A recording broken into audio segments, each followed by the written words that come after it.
Mic check, 1 2 1 2. Drop a vortex if I can be heard. Y'all see the topic? Open chop session. It's hunting season on the gods. Gods are falling and their slaves, but the devotees are scrambling. He's just still cooking. Rock.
Mic check, 1 2 1 2 in this deal.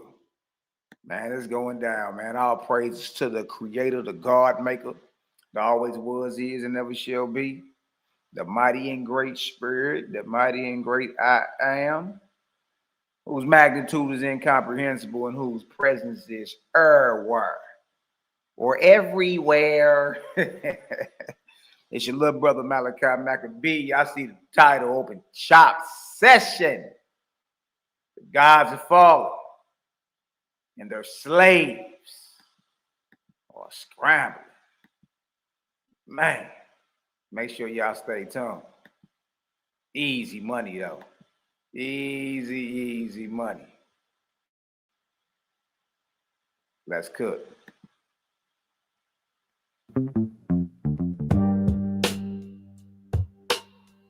Jehovah is as near this day as in the time of the ancients. Put yourself in order, becoming one with him. And no book is so easily read as his created universe. Inspiration comes less by books than by what Jehovah wrote. His worlds read him and his works. Frame your speech and your thoughts for him. He will answer you in your own behavior and in the happiness of your soul. Great wisdom cannot be attained in a day, nor purity and strength to overcome temptation, till the growth is from the foundation, the fool will say.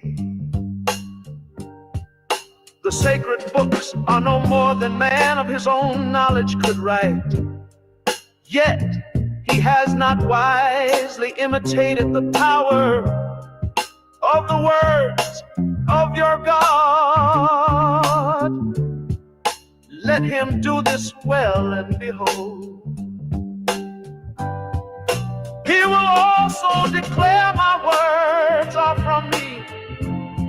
Yes, he will recognize them wherever found. It is the will and wish of your God that all men become constitutionally capable of receiving and comprehending the highest life, and that they shall no longer depend upon any priest, church, oracle, holy book, or upon consulting the spirits, and that their behavior may make the earth a place of peace, with long life to all people, for the glory of Jehovah. To his Etherian gods and goddesses, Jehovah said, as you have founded arcs of light in my Etherian heavens, to determine the travel of my corporeal worlds, so shall my God of the earth inspire mortals to build lighthouses for man's ships that travel on the oceans, and those who travel in the ships. And those on the land shall know when a ship nears the port, even as you see my traveling earth approaching the place of Cosmo. For this shall be an illustration to mortals, that I have appointed cycles of times and dawns of times, with gods and goddesses to superintend my creations in tenderness and love, lest by chance man becomes despondent, saying, alas, Jehovah did not provide in wisdom commensurate with the magnificence of his creations. Behold, the time draws near when the nations of the earth shall course around the whole earth in ships, crossing the seas and oceans to all the places I created.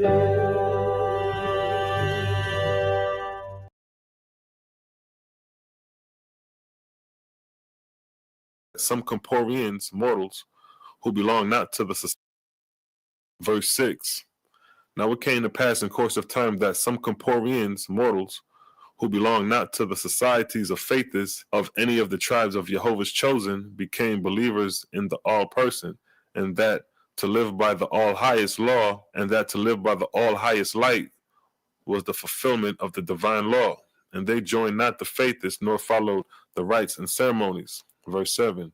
God propounded this in Diva. Where shall the spirits of such be delivered? Behold, even on the earth they have delivered themselves away from the drunks, which are people of darkness. Shall we not suffer them to fall into the kingdoms of mixed company in Haiti?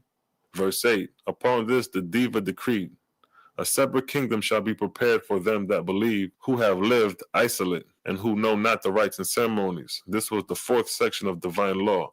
The fifth was like unto it, but explanatory, which was, verse 9, to have faith in one great person, the ever-present Spirit, Creator and Ruler as well, but to have such faith and yet not commit oneself to an association of brethren of like faith proves such lack of discipline as required beginning at the 5th grade in the Isaean world.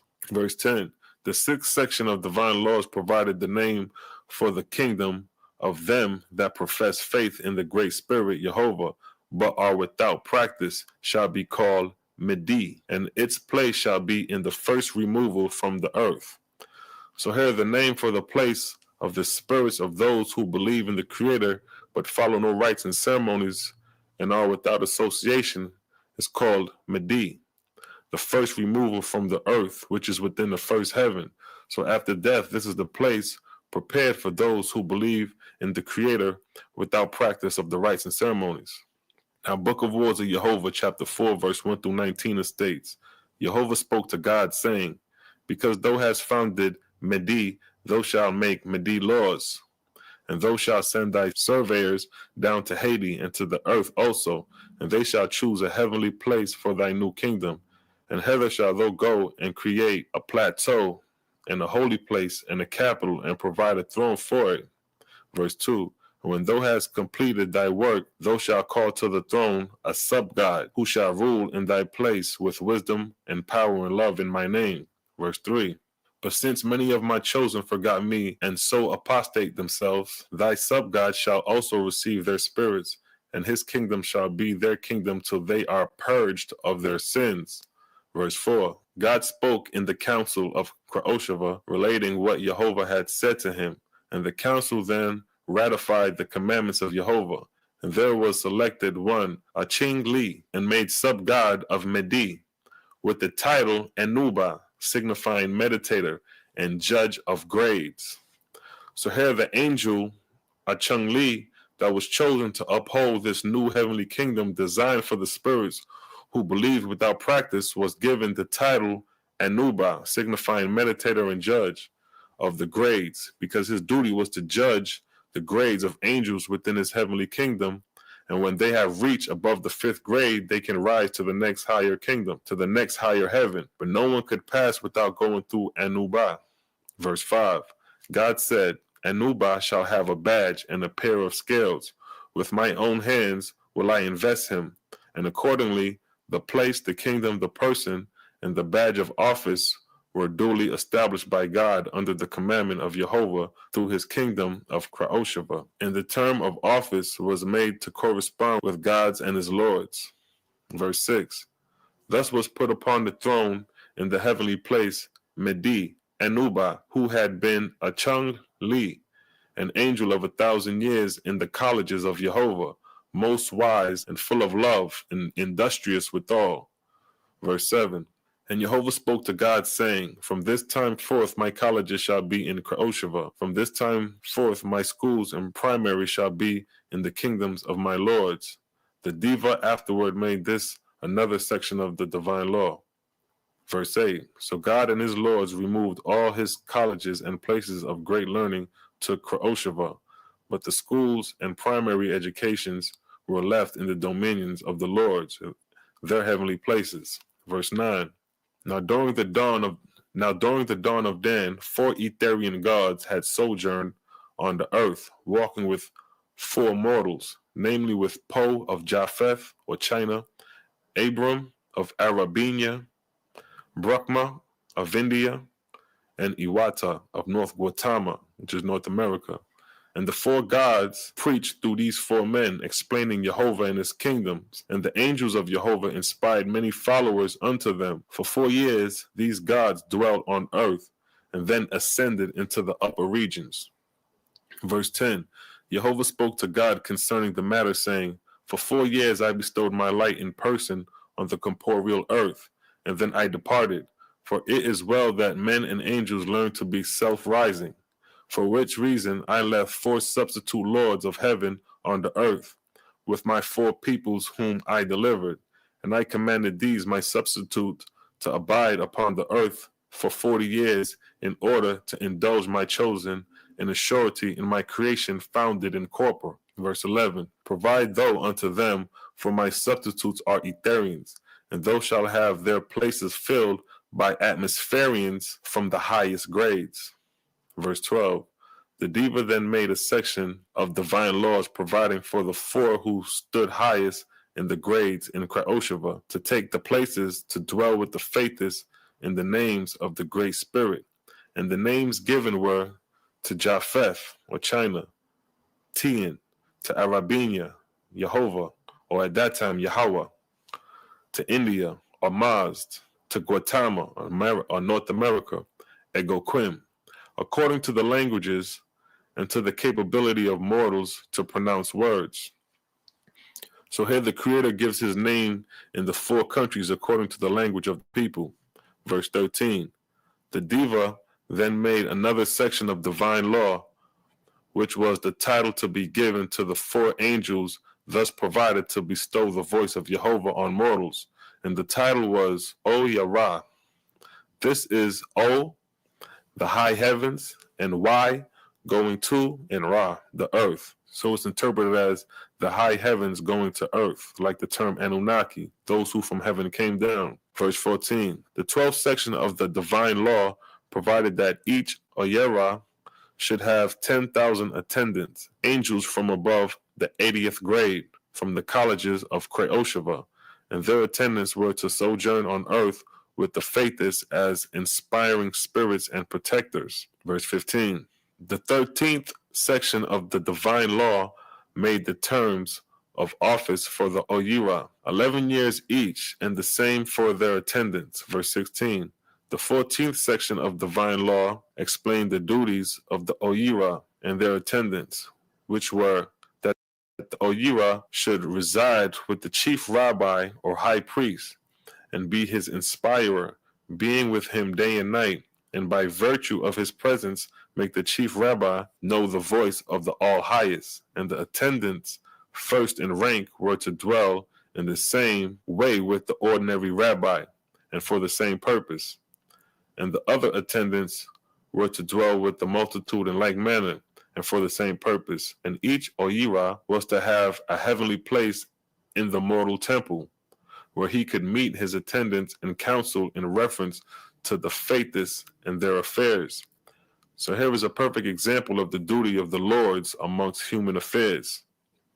And these angels actually manifest physically to these people, these priests. And that's one secret amongst the priesthood, that they commune face to face with the angels. Verse 17, the 15th section of the divine law made the Ora and his attendants the heavenly kingdom for the Eshars, the guardian angels of the lords who dwelt with mortals.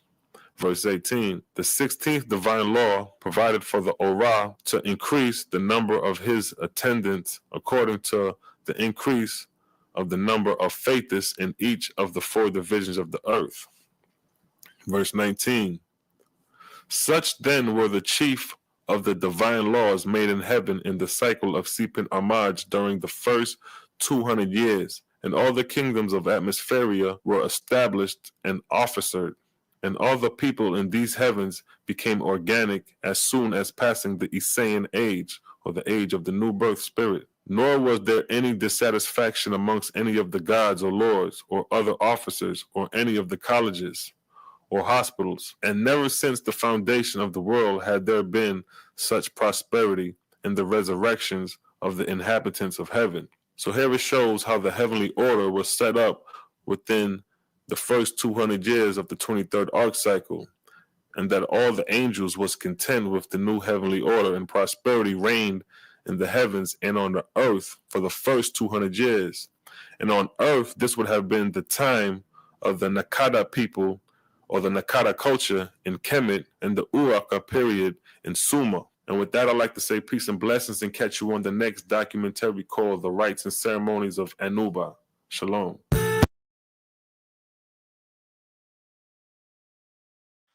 Oh, another episode of Selah Shalom University. Selah Shalom University, man. Make sure y'all get over there, like, subscribe, share. A lot of high-level spirituality coming out. Go to that playlist, and you'll see in videos 12 years old, 15 years old. You know what I mean? Salute, bro. Man, I heard banging. Shout out to the CGG Creative Gang in the building. All my brothers and sisters, the gods and goddesses in training. Not to be worshipped or none of that, but standing tall in this hour, waging spiritual war at the highest level, to be honest with you. Because I mean, when you hop out there and start making a distinction between the Almighty and the gods and the lords, and oh man, people get to studying, scratching, hollering. But see, you just don't know how to read the Bible, brother. Let me show y'all something, man. Let me show y'all how a creative game brethren get down real quick, man. You know what I mean? Shout out to my brother Prince Cosmon. Some of y'all know this Yahweh Ben Yahweh looking jackal right here. to Zoyak. I mean, his previous or brief history in the past running up against us. He ran from Sea Life. He had a sit down with him. Ran into me because he thought he could handle me dealing with Paul, and got put in a meat grinder. And then just, outside still talking, and my little bro eased up on him. He done eased up on him about 3 times now. You did. And man, it was classic. It was classic. I say, boy. hey, listen to me, y'all. It was classic how young Prince Cosmon, the Zion's Healing Hands, or Chris Judah Vaughn. You'll see all the Chris Judah Vaughn Jackson right there. Prince Judah right there. Right here. Y'all make sure y'all go like, subscribe, share. Go to his YouTube channel.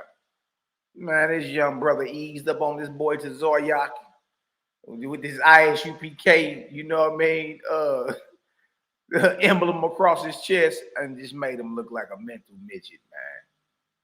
Made him look like a mental midget. And listen to me. You look, if anybody know, it's worse when we slow it down,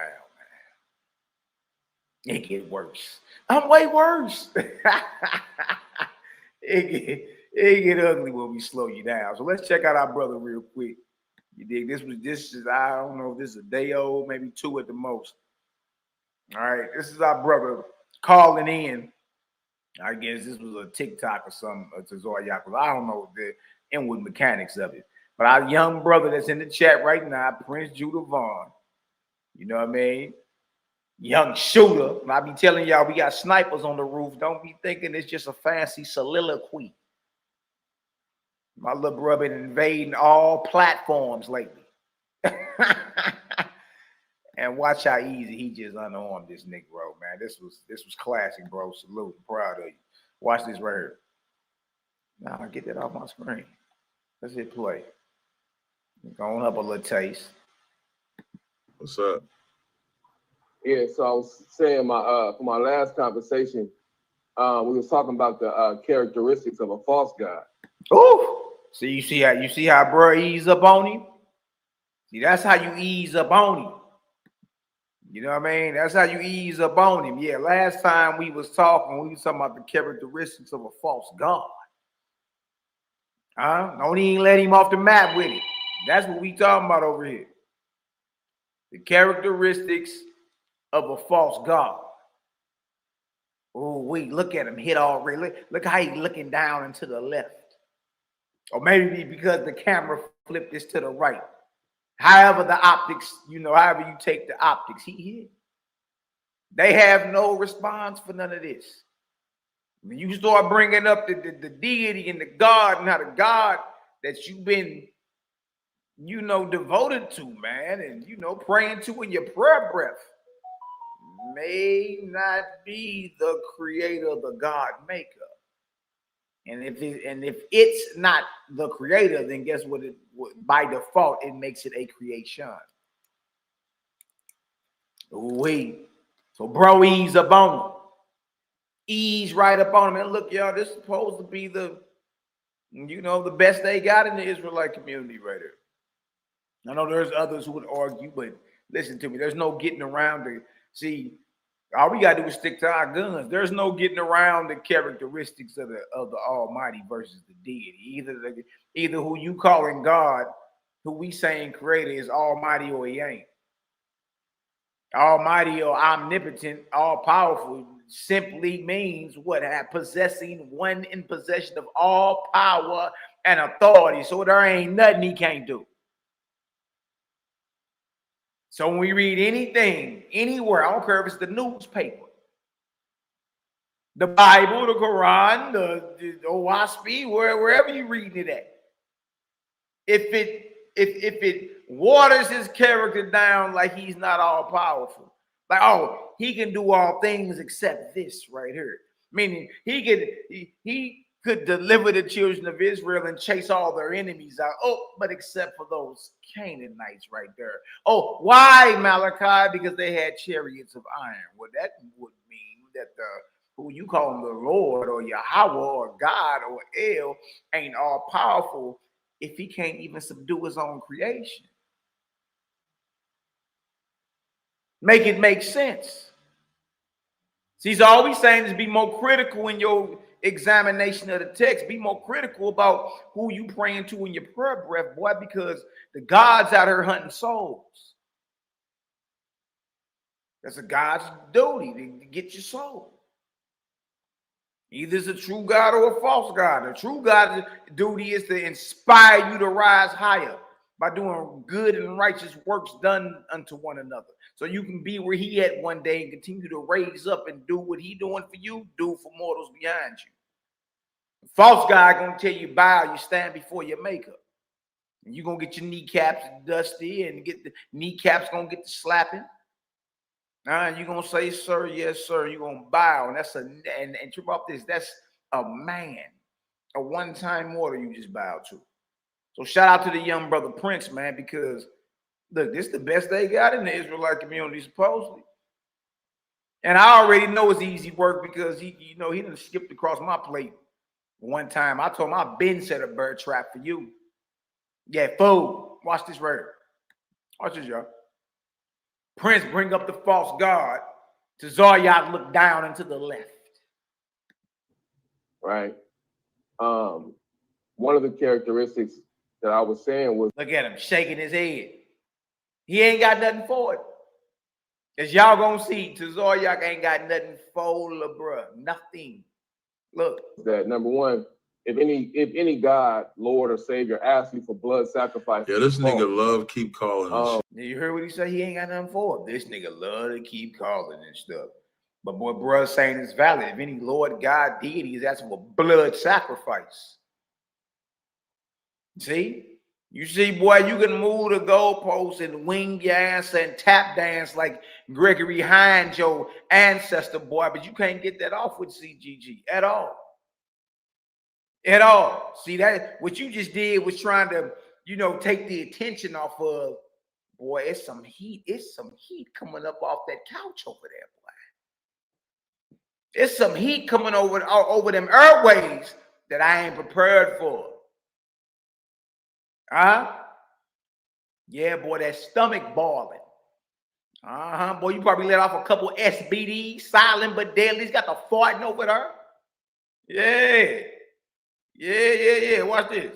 Like that. Second thing I was stating is, if the God has ever been seen. Second thing, so young Prince brings up blood sacrifice. If your God requires that, he's off. This is what bro's saying. And if your God has ever been seen. If your God has ever been seen, Malaki. Hold on, y'all think I'm playing? Hold on. Let's do the multiverse retrieval real quick. Does everybody think it's what you think it's a game? What you think we playing? Hold on. What is we talking about here? We can get down. We can get down. What is we talking about? Watch this. We got receipts. We come right back there, Prince. Look at this, y'all. Bro, they ain't playing with y'all. What you think this is? And that's supposed to be the best that the conscious community got for you. The best Israelite community got for you is so-called Captain Zaryat. He ain't nowhere near amped. Look, listen to me. The hype is, it's overrated, man. It's overrated. He ain't even built like that. He not. Okay, John 1:18. Prince brings up the fact that if your God has been seen. What that deal say right there? John 1:18. No man. It's right in your Bible, boy. Later on, you're going to ask about the criteria for a false God and a true God. But look, bro, I would say it's right in the Bible. Look, these Negroes are frightened and scared, terrified of a wasp. Man, you can whoop them right with the Bible. Messiah say no man have seen God at any time. So you can't even say, oh, he was just talking to the people of his day. Just the people in his day never saw. That deal say at any time.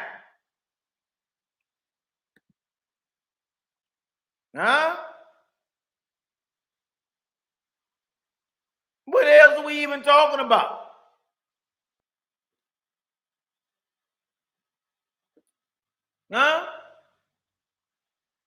So right in John 1:18, no man have seen God, and when they read God, they assume it's the supreme being, the Almighty. So, all right, let's roll with that. Let's roll with that. Well, according to Messiah, no man have seen God at any time. No man have seen God at any time. So the God or the Father of Jesus, Yahshua is telling you, ain't nobody ever seen my Father at any time. The only begotten Son, which is in the bosom of the Father, he have declared him. John 5:37. We can make it make sense. You can make it make sense. Oh, here we're just talking about the people in his dispensation. Now you want to make an apple or orange. John 5:37. Double down, boy. Bible enough for you? And the Father himself, which have sent me, have borne witness of me. You have neither heard his voice at any time, nor seen his shape. Bag drop. What is we talking about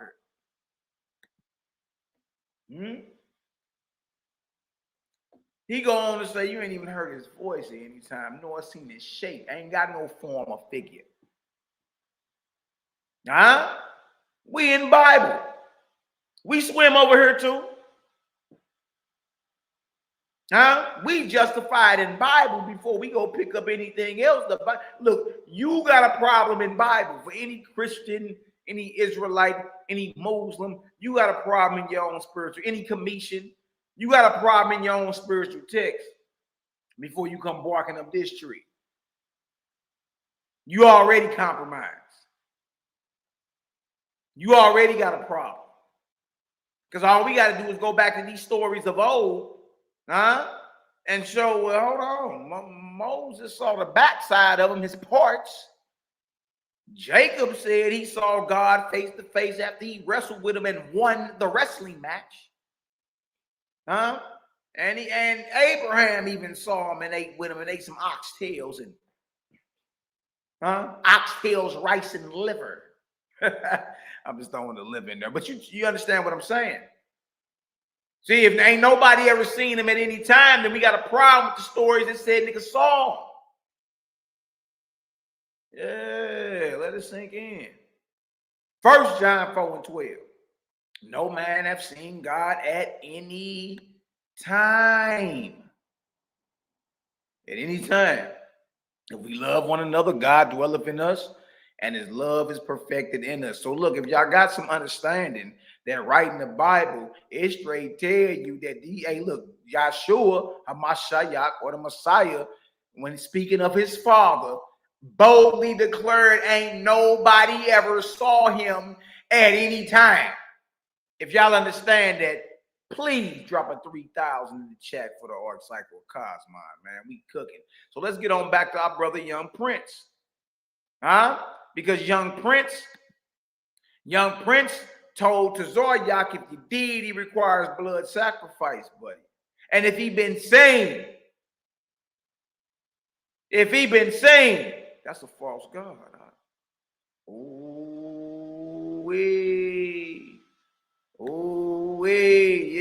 Yeah. See, it sound good.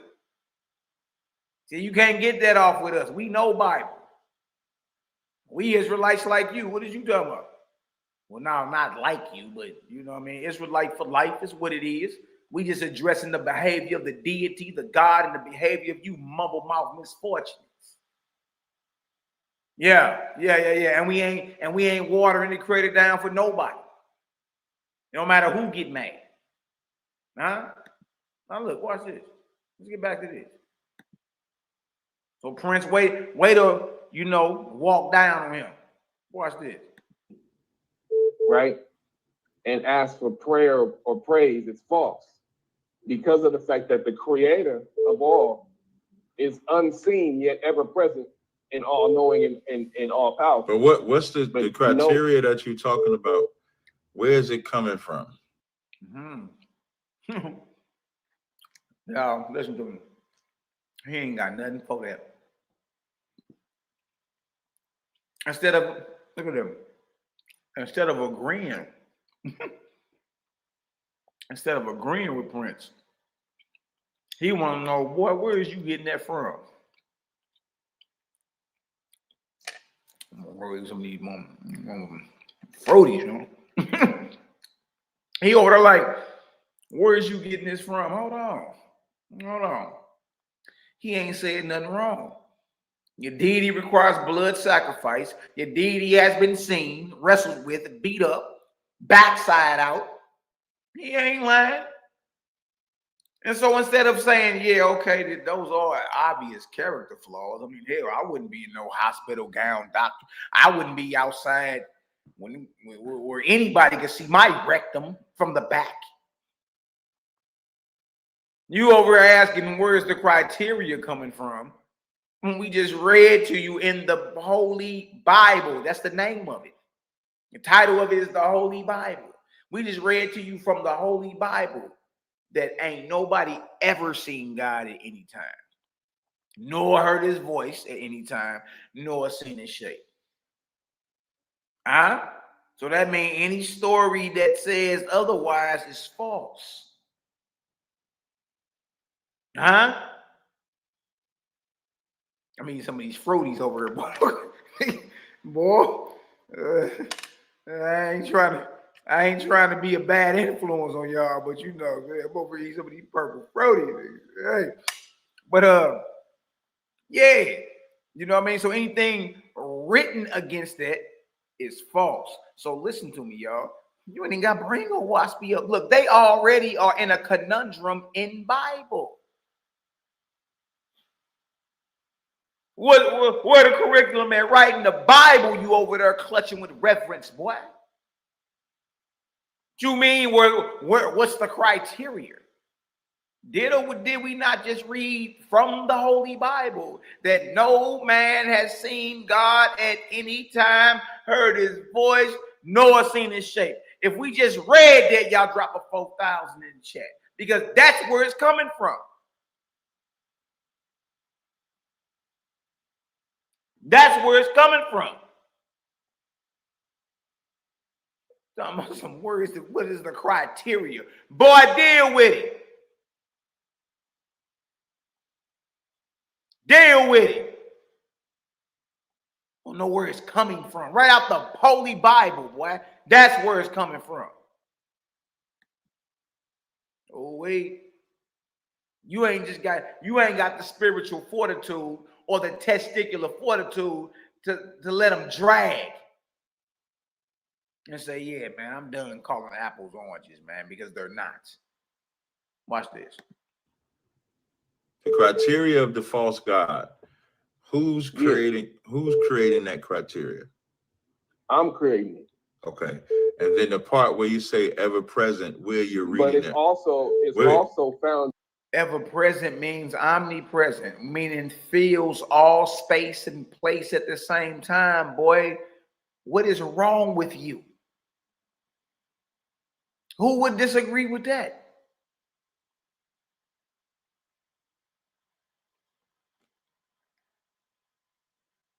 Man, I'm trying to tell y'all, like, he asking the wrong questions. You can't argue against ever present. That means fills all space and place, the same thing as omnipresent. You can't argue against omnipotent. That means all powerful, one who possesses all authority and power. You can't argue against omniscient, one who possesses universal knowledge, knows all. And you can't argue against being unseen, because even Yahushua, who you call Yahushua, Mashiach said, ain't none of y'all ever seen my father at any time. So what is you even asking about? Where is this coming from?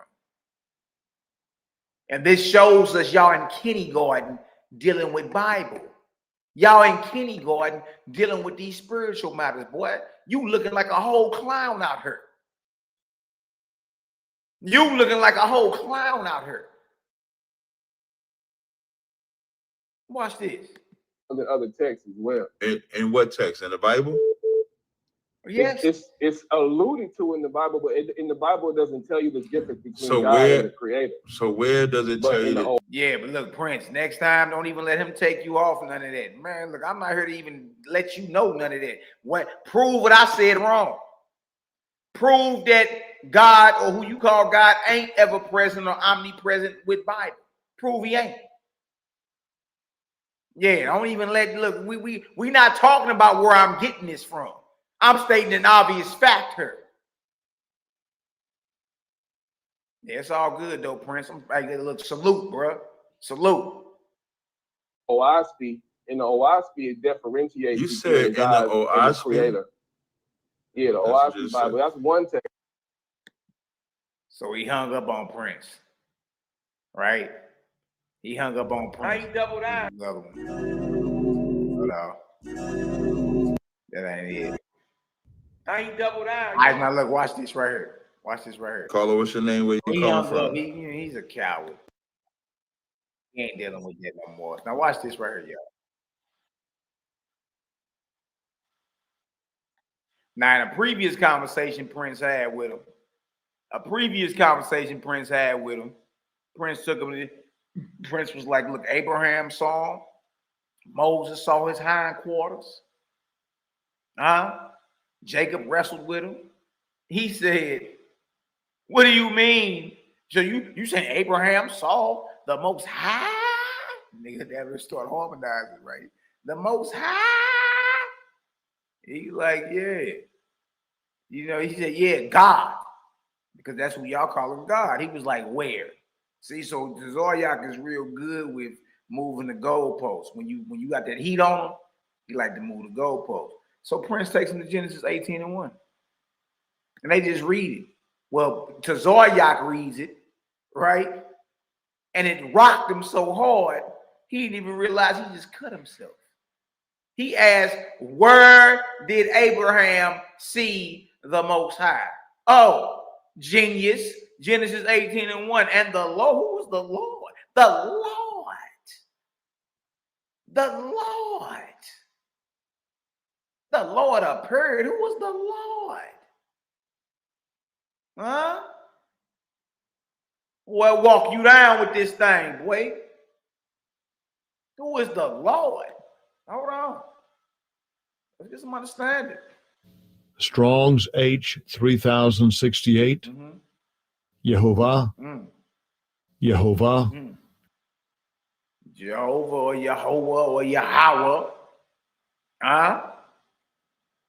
Lord, 6,510 times. God, 4 times. Jehovah, 4 times. Variant. Jehovah equal the existing one. The proper name of the one true God. Really. Look at this. Strong's definition. Yahuwah. The self-existent or eternal Jehovah. Jewish national or Judean national name of who? God, Jehovah, the Lord. Look at this right here. Proper name of deity. Yahweh. The proper name of the God of Israel. Okay, well, let's go back. Gee whiz, Malachi. So we see who this is. And the Lord or Yahuwah appeared unto him in the plains of Mamre. Hold on. Appeared unto who? This is Abraham. This is about the birth of Isaac. He appeared unto him. Let's look up appeared, Malachi. Maybe it's some type of metaphysical, he was over there hallucinating. Let's look it up. Oh, really? Strong's H 7200. Ra'ah. Oh. Ra'ah. Oh. Oh. Outline of biblical usage. I mean, we even got the KJV translation up there. Let's get into it. Outline of biblical usage. To what? To see. So if he appeared unto Abraham in the plains of Mamre, that means Abraham saw him. To see, to look at, inspect, perceive, consider. Hold on. To see more, to see, perceive, to see, have vision, to look at. Hold on. To who? To look at. What do you mean? So if Yahshua is saying ain't no man ever seen God, no man has ever seen my Father at any time, then who is this appearing to Abraham in the plains of Mamre? See, in the Bible, you got a problem. That's all we saying. It's like you ain't even got to be mad or in a hissy fit because you know we'll bring a waspy out and clear the block, clear the set. Yeah, that's just what we do. But we swim in Bible too. You dig? And then really get down and deep and study that deal. And it right there, Abraham or the Lord, Yahweh, biblical Jehovah appeared to Abraham. Abraham saw him to look at, to see, regard, look after, to see after, learn about, to what? To observe. To see, to appear, present oneself, to be seen, to be what? Visible. What is we even talking about here? To cause to see, to show, to look at each other face. Man, look, man, leave me alone. Leave me alone, man. Leave me alone. Excellent job, young Prince. You understand? Excellent job, man. These cats is I'm talking about this stuff be above a pay grade. And as you see, bro, it was easy. Your God's been seen. Even though Yahshua Mashiach say nobody has seen him. Even though he say that, you like, well, no, brother, that just means the people of his day. No, that says at any time. Noah heard his voice. Noah seen his shape. Boy, we got a problem. That means when Yahshua is speaking of his father, he talking about somebody totally different than who they was reading about. Woo. Ooh-wee. Yeah, I know. It's taken out. It ain't you get took out. I know it's taken out, Malachi. Okay, let's get into some more of this presentation, man, because you know that's one thing we do. Like we be in the bag around here. Shout out to my family, man. Shout out to the brothers, sisters. CGG is in the building.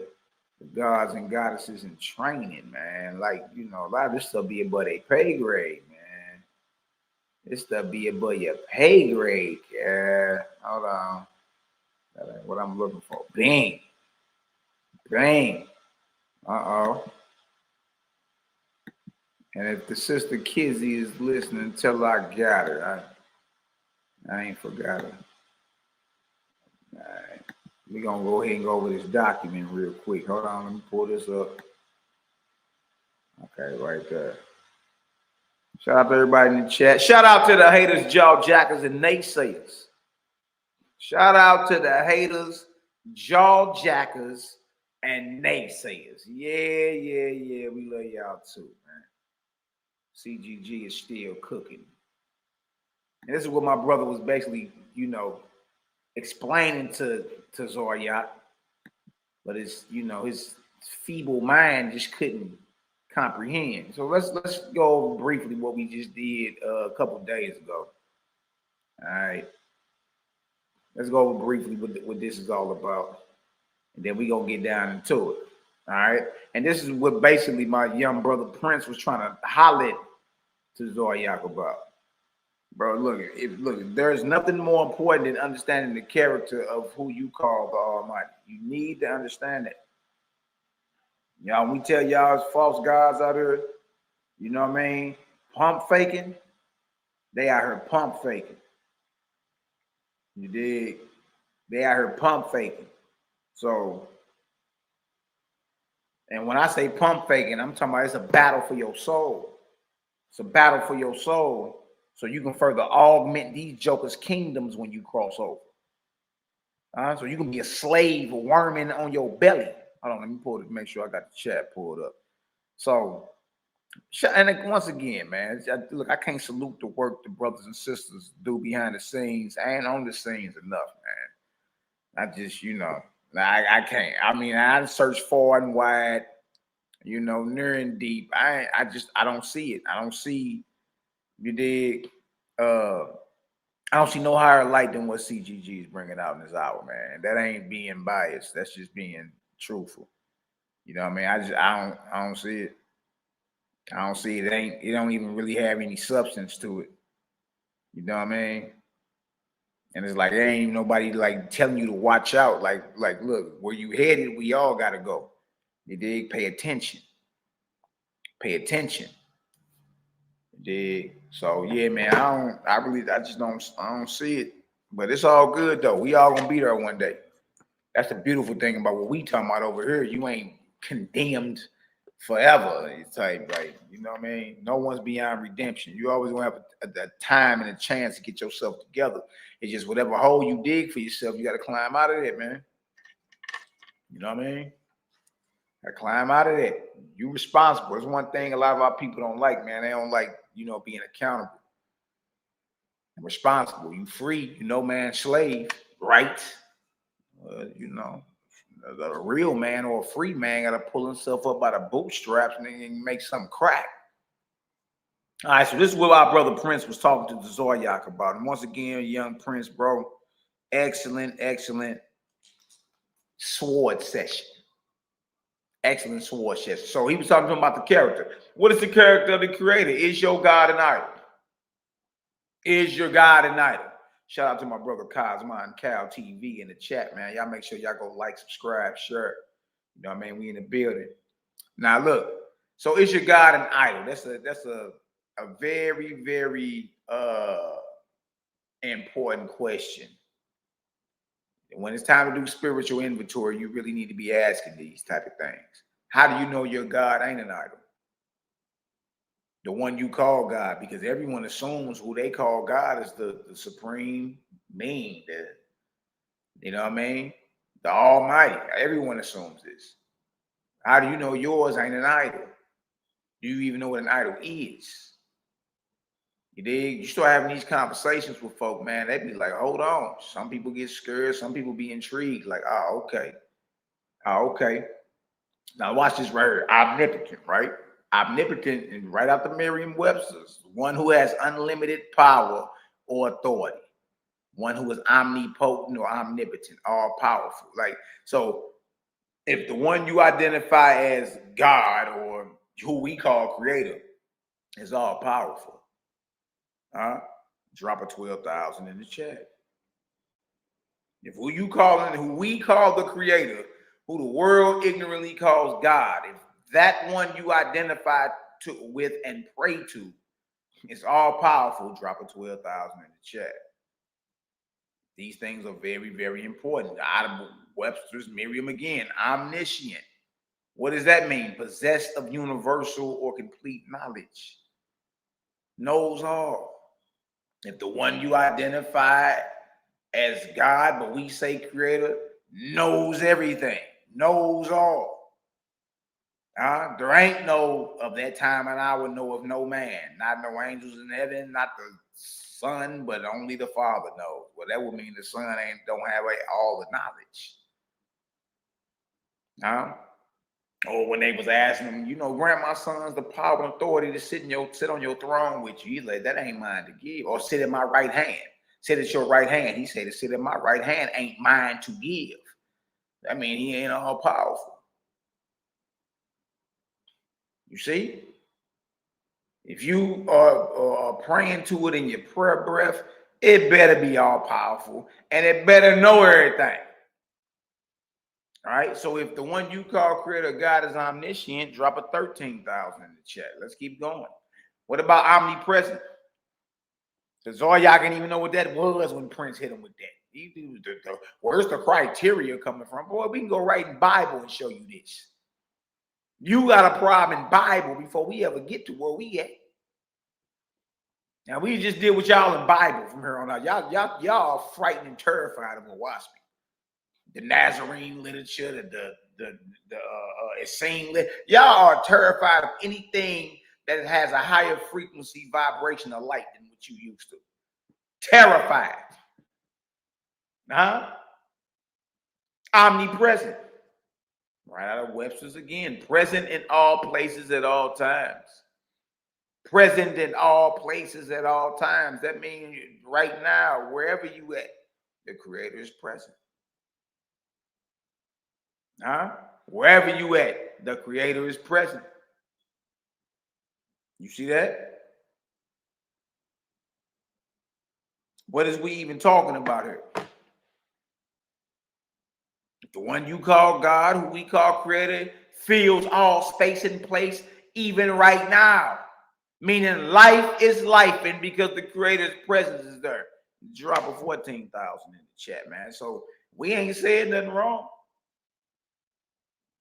We're saying the Creator gang is saying the Almighty, who we call Creator, is all powerful, is possessed of all knowledge, possesses all knowledge, is ever present, filled with all space and place, and is unseen. No Bible thumper, especially those who claim they into the New Testament of Jesus, should have any problem with what we're saying, because Jesus said several times in the scriptures we just read, ain't none of y'all ever seen the Father at any time.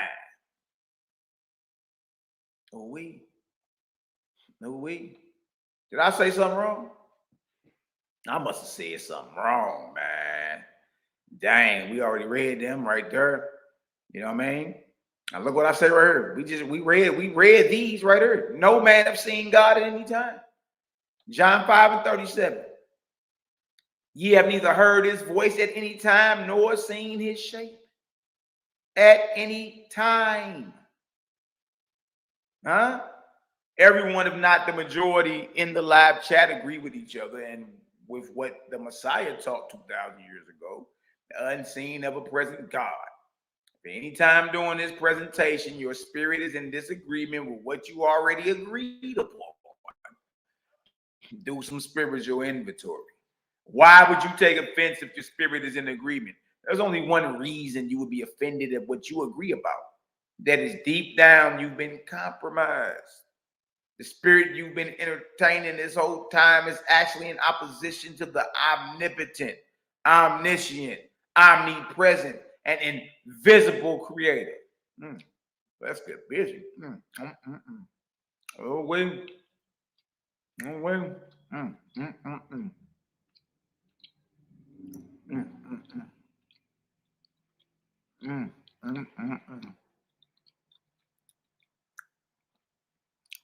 That's we went over some of that already. Dang, yeah, we do that, because man, that's that's kind of hard to, because I already went over some of this on the last video. But we gonna bounce around, because we gotta get down to some of this meat and potatoes, or these plants and potatoes. I go into some of this book of Orenot and OHP.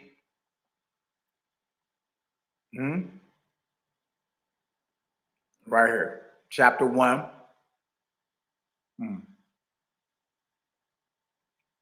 Right here, verse 15. It says, second, this also I declare to you, that if you have put the Father far away,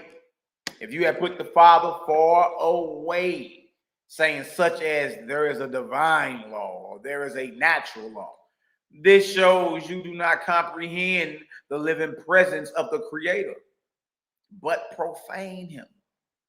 And his works, you're a lot of that today. Divine law, always natural law that the sun comes up, and the moon comes up at night, and it's just natural law and divine. There ain't none of that. Life is life, and because the Creator's presence is everywhere or everywhere, however you want to say it. The Creator's presence is everywhere. For there is no divine law, nor is there a natural law, but all good things are accomplished by the living presence of the Creator. All good things are accomplished by the living presence of the Creator.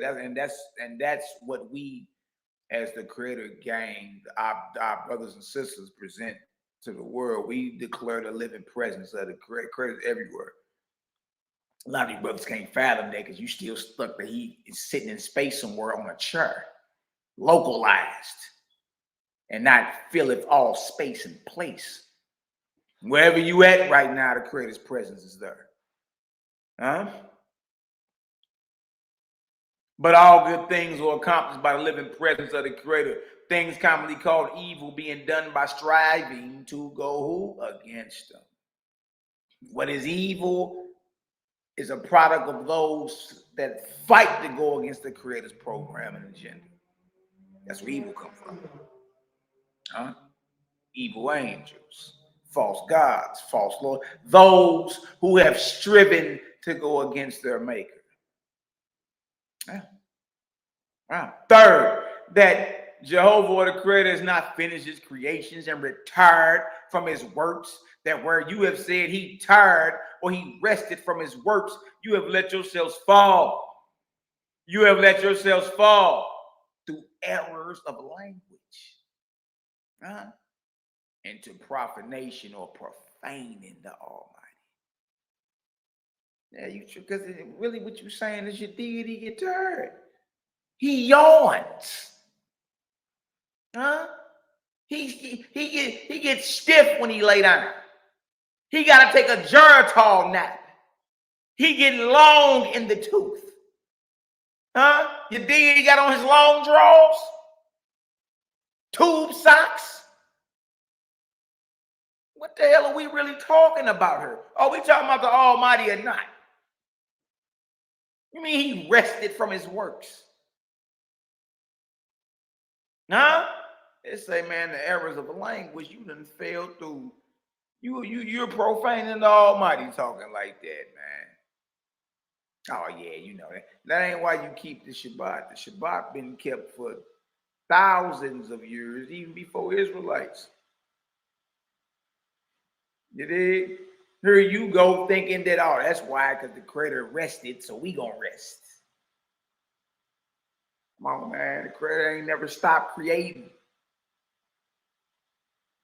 You're profaning the Almighty talking like that. You about this. You putting a foul jacket on Creator, man. You watering Creator down. What you mean he get tired? What, he yawn? He got morning breath? What, he got to brush his teeth now? What are we talking about here? Look,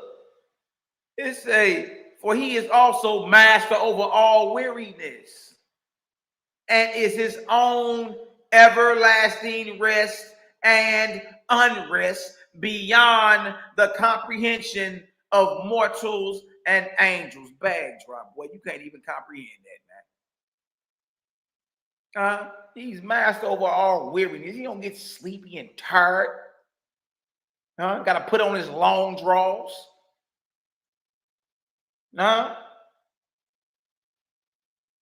Come on, man. Look, man. We gotta get ourselves together, man, and just stop. Like, just be real with ourselves. You know what I mean? Look at this right here. Verse 21. And he's forever bringing together or creating and forever dissolving and dissipating worlds without number. Illimitable. The Creator is illimitable. There's no limit to the Creator in soul and spirit. Forever. Not temporarily. Forever quickening into life from his own parts. without loss or waste or lack of space. And without hindrance. Ain't no stopping Creator, man. What is we talking about here? What is we even talking about here, man? Fourth, that the Creator or Jehovah is the soul of all. And that you, us, are like independent atoms of his person. Leave me alone. That just said we are independent atoms of the Creator's person. You know how precious we are. You know how precious you are. And this deal, they writing about atoms or the atomic parts, the quantum mechanics of a thing, y'all, before atoms were even discovered. This is written in 1881, published in 1882. Atoms is in OSP, atoms. They ain't even discovered the electron until like the 1890s or something like that. Come on, man. We got to be real with ourselves here, man. It's something else going on. How then can any man say, behold, my people are the chosen of the Almighty? And so lay all that bigotry and racial superiority. You got to let that go, coming to Creator. He has singled out my people to go forth and redeem the world. I proclaim all people his people. I proclaim all people his people. See, so you can't even come over here trying to be, riding high on the proverbial hog. No. We ain't doing none of that. Nah, all people his people.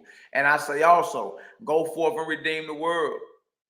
But not with words only, nor by the sword, nor by armies of destroyers, but by peace and love, and providing remedies for the poor, the afflicted, helpless, and distressed. Man, listen to me, y'all. This is just what it is. So what you're learning is that we're not about to water the Creator down for no one.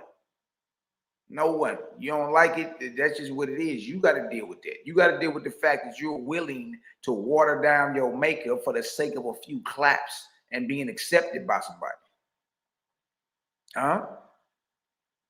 Look at this. Discipline 1-1. OSP. This is the word from the organic heaven.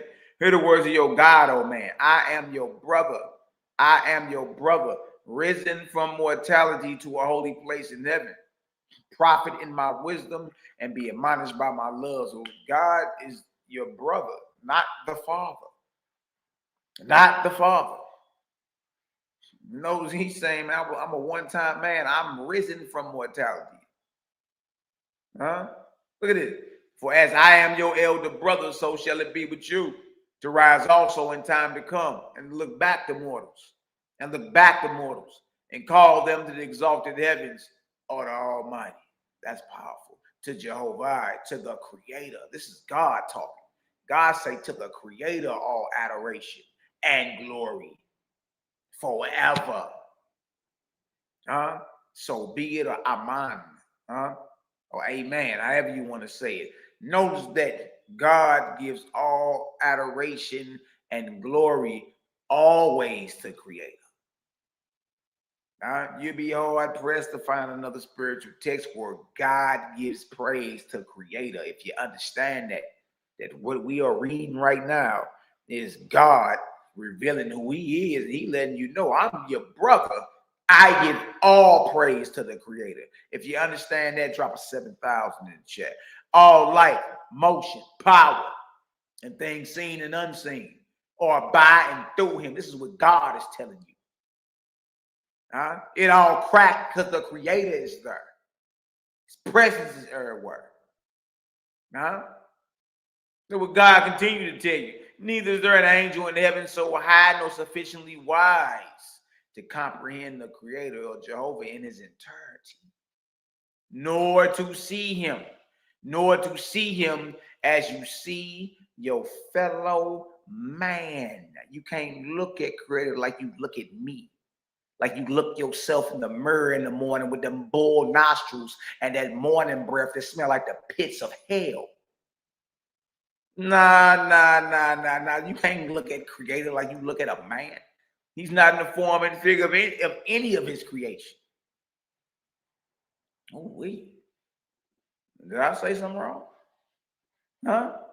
Some of y'all listening act like you done spilt your yak or your coffee or fancy yourself as one of our enemies and decide to start foaming at the mouth. God is giving it up to the creator.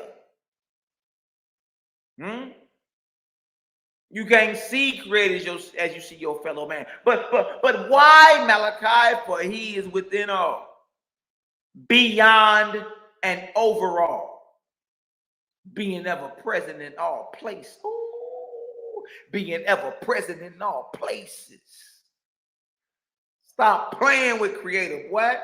Doing by virtue of his presence. Life is life, and because the creator's presence is everywhere. Huh? You ain't never heard nothing like this. Look at this. Verse 14. Look what God say down here. We're going to skip around because I went over some of this already in my last video a couple of days ago. All right. Know what it say? It say, hear your God, O man, and distinguish then that the two, God and Jehovah, God and the Creator, are not the same one. That's what we telling you. That's why you keep hitting your head. You feel like you're confused. I don't know which way to go. Look, learn. Look, just understand that God, who men claim they saw and wrestled with and saw his hindquarters, and ate oxtails with him, God and the Almighty are not even the same one. God just said, I'm your brother. The greater is our Father.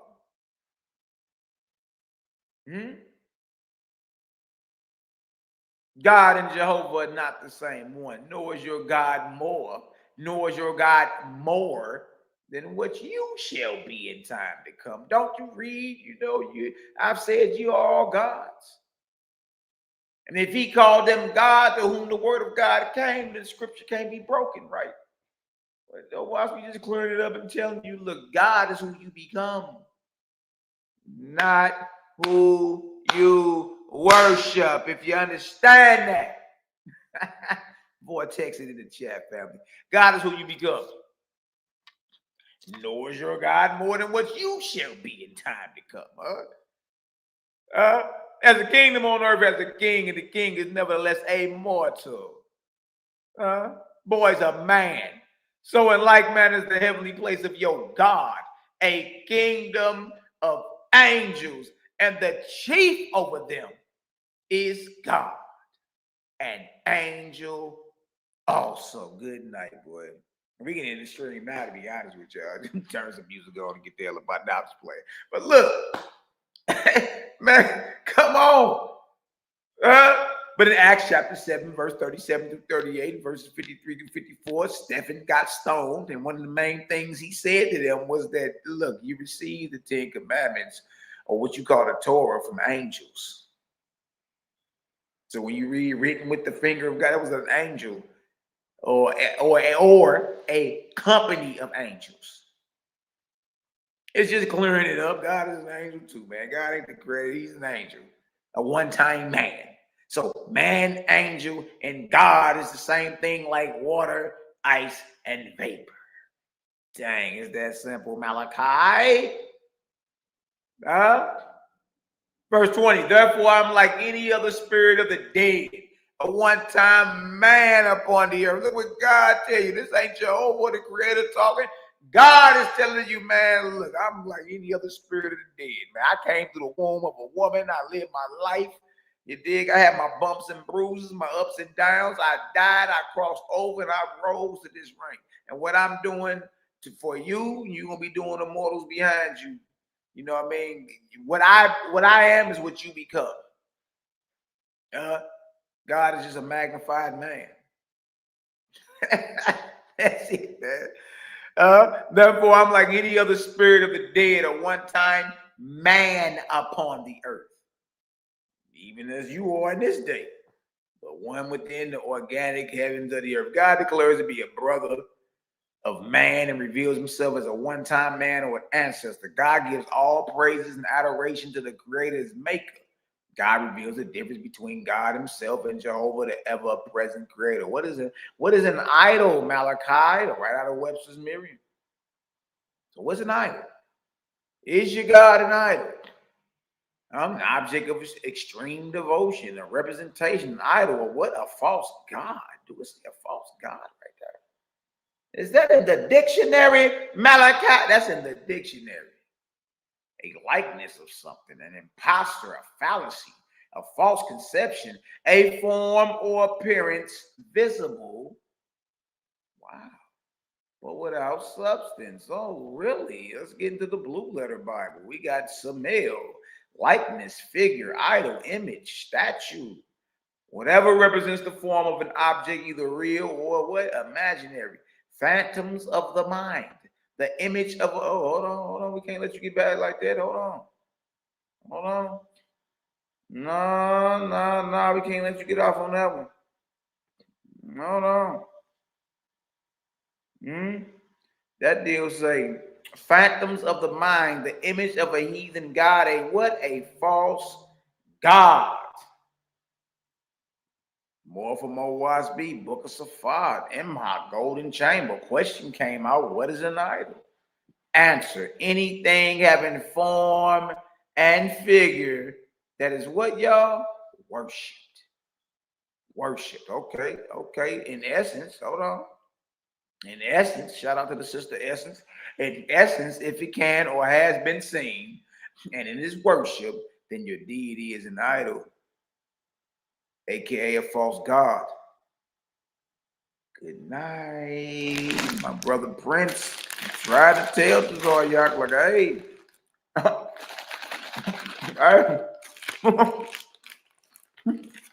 him been seen. Huh? And him still gets worshipped.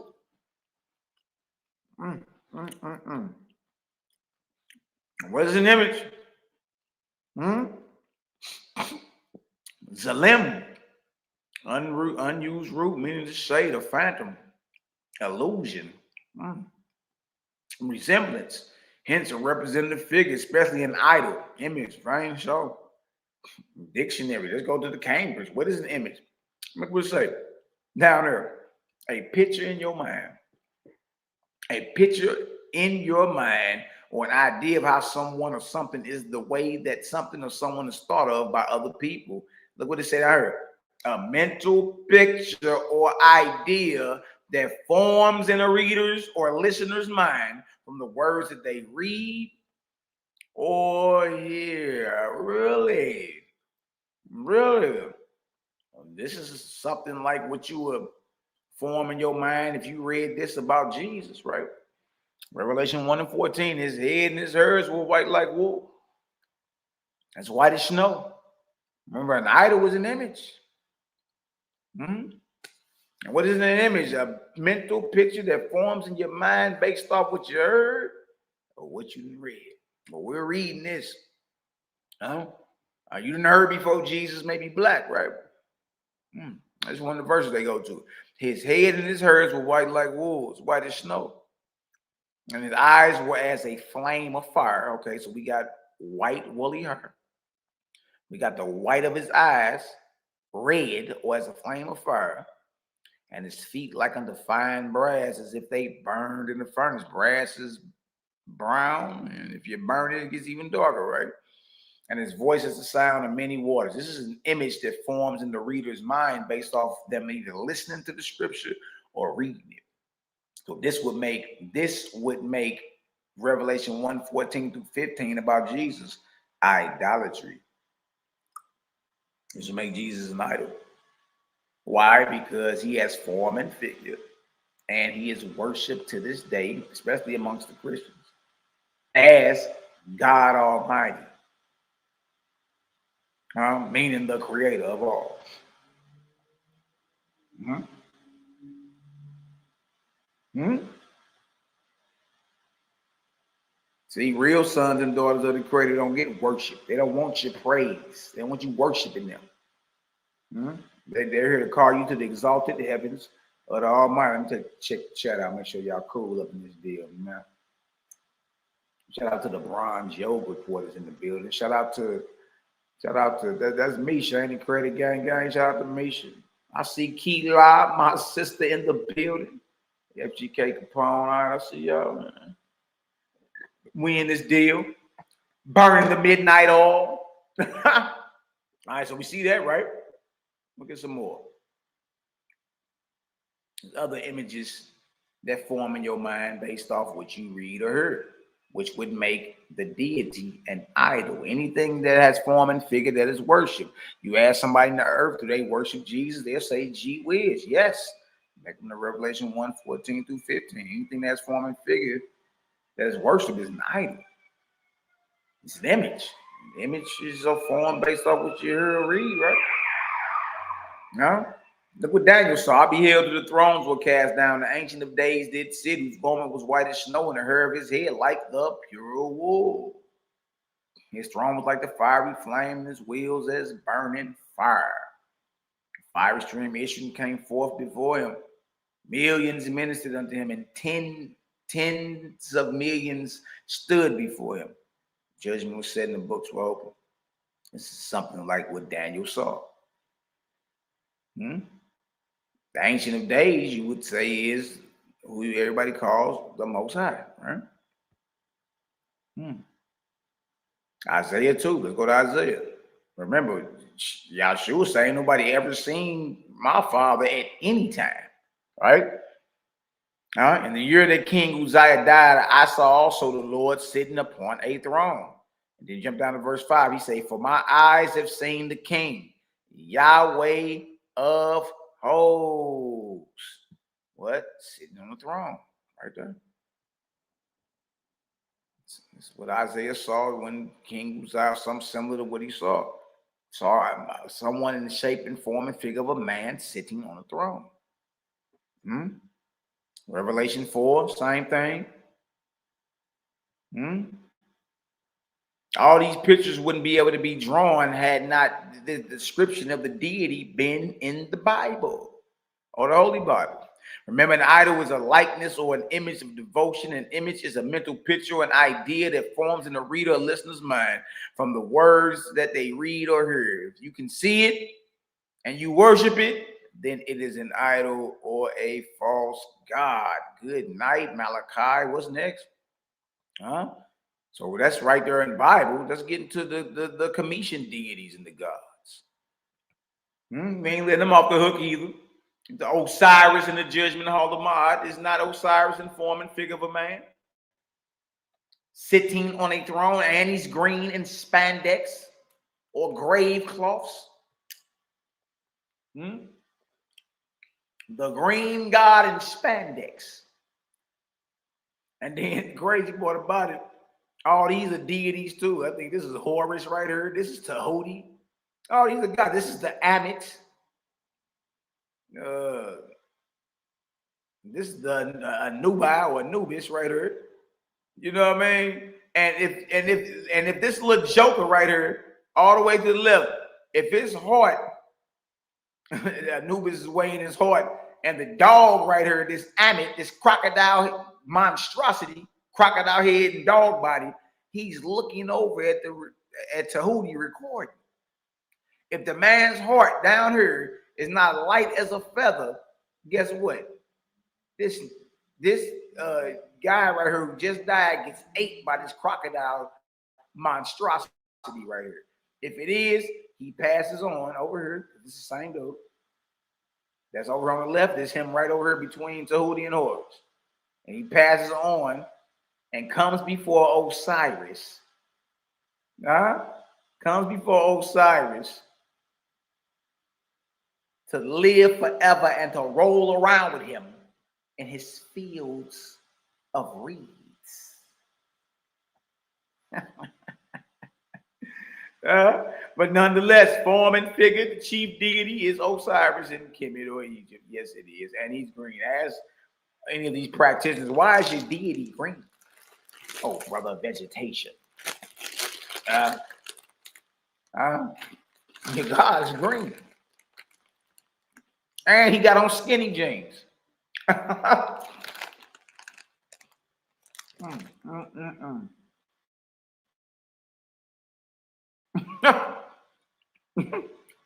that's the whole breakdown of the Judgment Hall of Ma'at.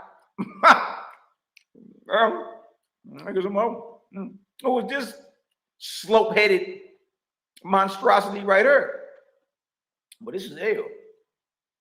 I don't Wikipedia. I'm gonna type in L deity. You're gonna pop right up. Okay, well, L is in the form and figure of a man sitting on a throne.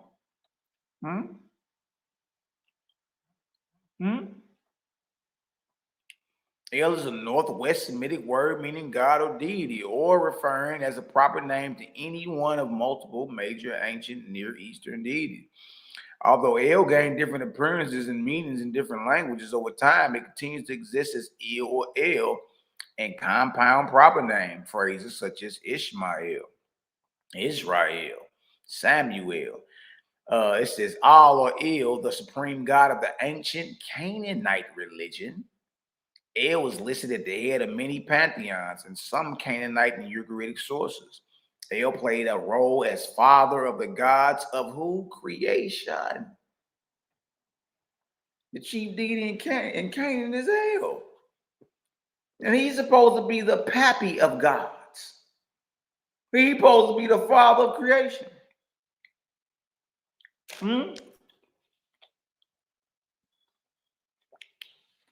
Was Israel in the land of Canaan? Yeah. El, right? Keep going.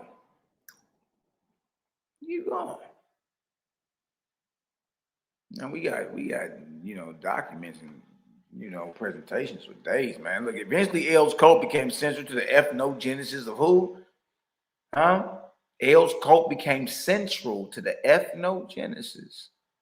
The beginning of Iron Age Israelites, but so far, scholars are unable to determine how much of the population were El worshippers. It is more likely that different locales held different views of El. El worshipped in the land of Canaan by the Israelites and their forefathers. Genesis 14, 18 through 20. And Melchizedek, king of Salem, which is Jerusalem, brought forth bread and wine. And he was the priest of the Most High El. Page 410 in the Most High God. El Elyon, El. Jerusalem is in the land of Canaan. El is the chief deity of Canaan. And before Israelites were ever in there as a nation, El already had a priesthood, had a temple, Holy of Holies. And obviously Abraham ran into Melchizedek, Melchizedek. Some say that's Shem or whatever. The point being that he was priest of the Most High El in the land of Canaan. Canaan's chief deity is who? It's El. Look, and he blessed him and said, "Blessed be Abram of the Most High El, possessor of heaven and earth. And blessed be the Most High God or Most High El, which have delivered your enemies into your hand." And he gave him tithes of all. Page 410. Almighty, but use also of any deity. Great idol. Jacob erected altars, and he erected there an altar and called it El, Eloi Israel. El, the God of Israel. That's Jacob in Genesis 33 and 20. See, that proceeds, man. Look, and let us rise and go up to Bethel, and I will make there an altar unto El. Genesis 35 and 3. Genesis 35 and 7. He built there an altar and called the place El, Bethel, because their God appeared unto him, meaning he saw God. Man, you can't see the creator. The creator is invisible. Mm. Mm. We just read the definition of a prayer, didn't we? Let me read the definition of a prayer. To gaze upon, to look at. Good night. 35 and 11, Genesis. And God said unto him, I am El. I am El. This is what God said to Jacob. I am El. Almighty. Or El Shaddai. Be fruitful and multiply. A nation and a company of nations shall be of thee, and kings shall come out of thy loins. Good night. So yeah, El, this guy here, was worshipped in the land of Canaan as the chief deity of the Canaanites. Jerusalem is in the land of Canaan. Abraham bumped into an high priest of this guy right here. And he was blessed, and tithe was given to him, and then the priest, the high priest of El, blessed Abraham. We got Jacob, Abraham's grandson, according to the biblical narrative, building altars to El. And even El appeared to him, so he saw El. Okay, so El has form and figure. There he is right there. El appeared to him. So he saw El in the land of Canaan. There he is right there.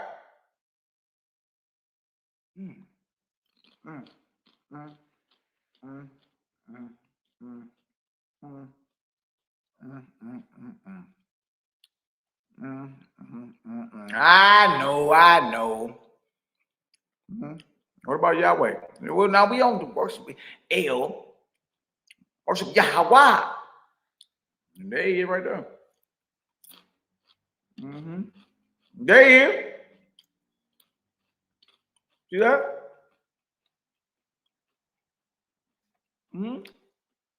Yahweh.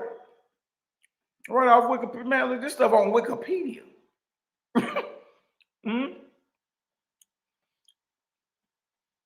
It says the God on the winged wheel coin. He's in the form and figure of a man as well, but he's sitting on some type of mobile chair, a wheelchair.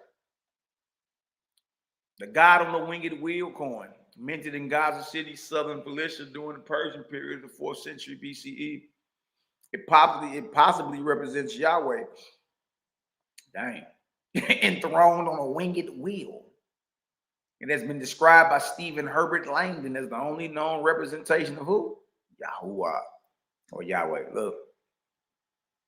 Or however you say Yahuwah, Yahuwah, it's the same thing, man. 4th century BC. If you read the ancient Hebrew from right to left, that's the Yah, Ha, and on the other side is the Wah.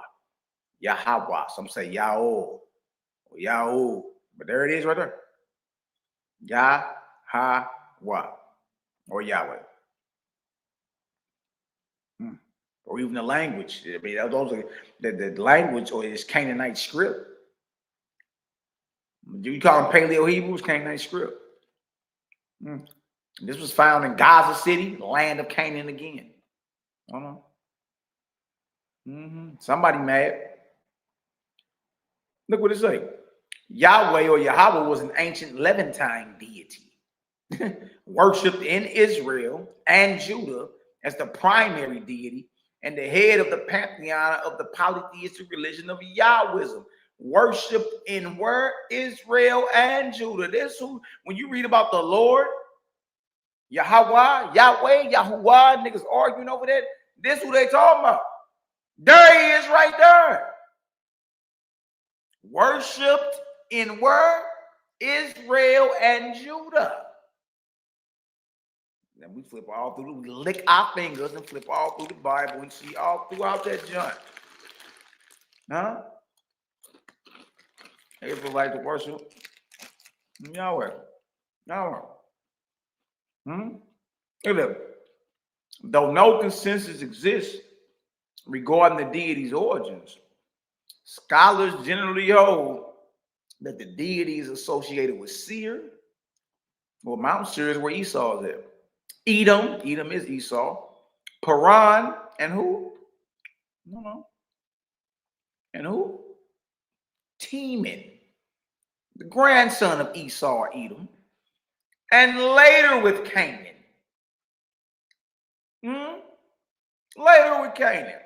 Oh, Yahweh was an Edomite God before he even came into Canaan to become an Israelite deity. That's crazy, man. That's crazy. That's crazy.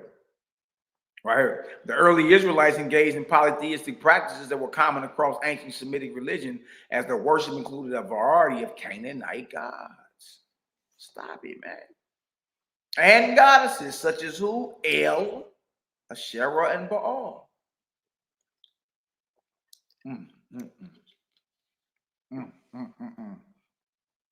In later centuries, El and Yahweh became conflated. So now Yahweh and El are the same deity. So now all you know is the Lord your God. When in history, there are two different deities.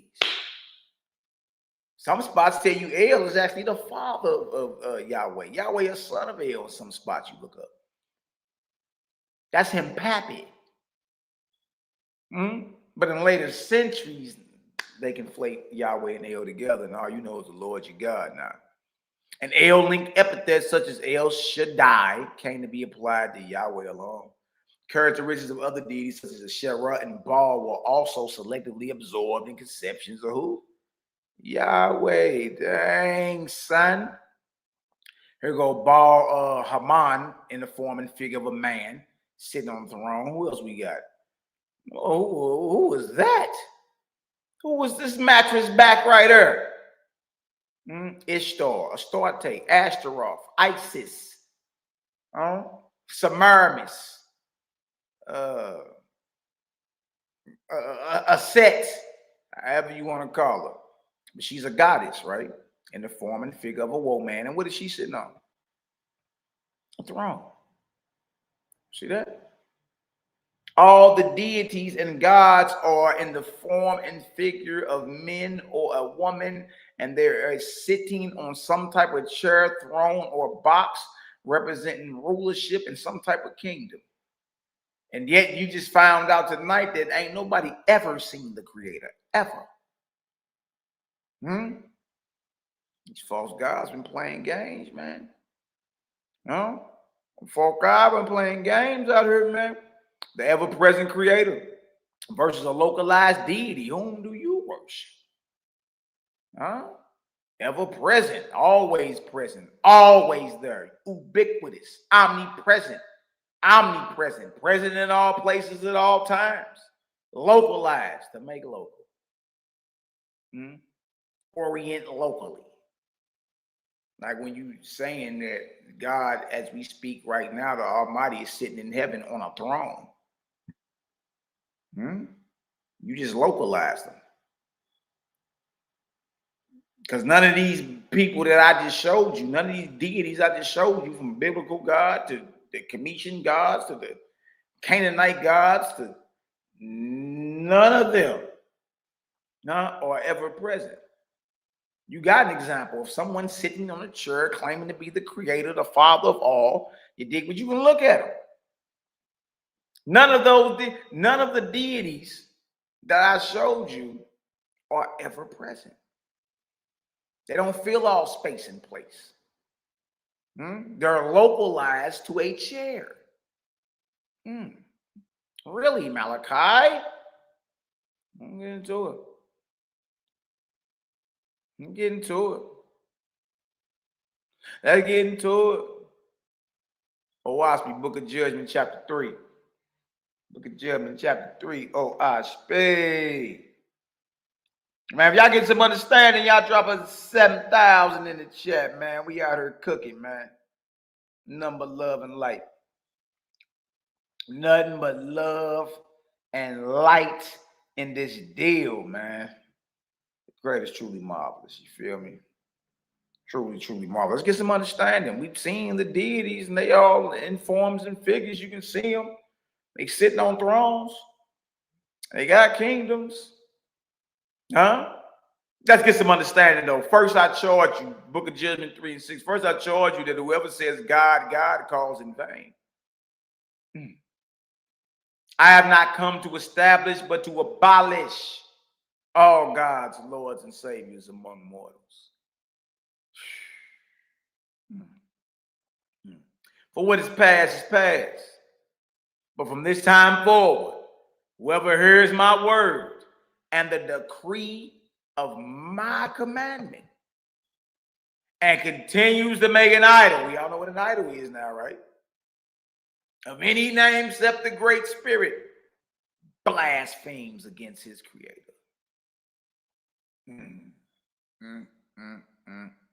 But whoever cries out in fullness of heart saying, God, God, meaning by that, the ever-present, the creator, is not a blasphemer before me. So you got freedom to actually say God. It's just, what do you mean when you're saying God? When you're praying to God, what idea of God do you hold up top? Is it a man sitting in heaven right now on a box, in a chair, in a wheelchair? Or do you understand when you're praying that I'm talking about the one ain't nobody ever seen? I'm talking about the one even Yahshua said in the Bible. None of y'all ever seen him, seen his shape, heard his voice, none of that. I'm coming the same way. That's how you got to be. I'm coming the same way. So really, the creator really ain't tripping off what you're saying. It's more about what idea do you hold about me up top? Is the creator in the form and shape of a man? Woe man, angel, animal? Or is the creator unseen, but everywhere? See? So look, there's no foul on the play if you saying God, but you mean the ever-present creator, all right? And whoever says or meaning master light, source of light, meaning the ever-present, the creator, is not a blasphemer before me. And whoever calls any name in any language that signifies the ever-present, the creator, is not a blasphemer before me. Creator ain't tripping off how you pronounce something. Or if you saying it in Hebrew or French, you know what I mean? Or Farsic, cares less. What do you mean by what you're saying?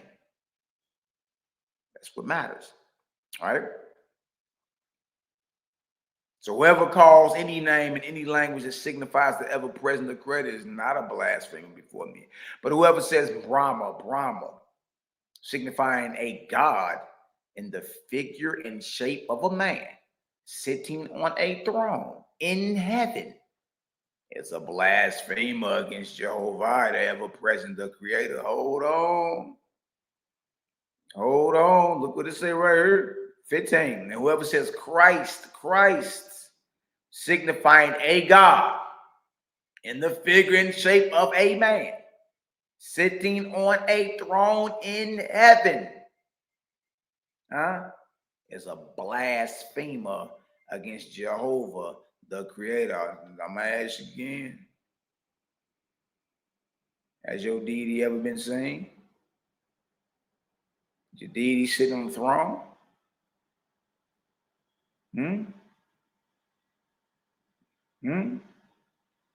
If you saying God, but you mean a figure in this form and shape of a man sitting on a throne in heaven right now, you already up Dung Creek without a paddle. You're blaspheming. You know what I mean? You can say God, you can say Lord, you can do all that, but you cannot have this in your head. You cannot have this in your head.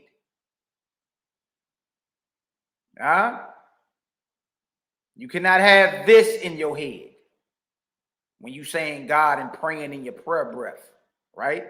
You cannot have this in your head. You cannot have this in your head in Revelations. You can't have none of this. The creator's unseen. If you feel uncomfortable by admitting that, look, you're still stuck on Bible, John 1 and 18. No man have seen God at any time, nor heard his voice, nor seen his shape. John 5 and 37, 1 John 4 and 12. God is a spirit. Those that worship him must worship him in spirit and truth. John 4:24.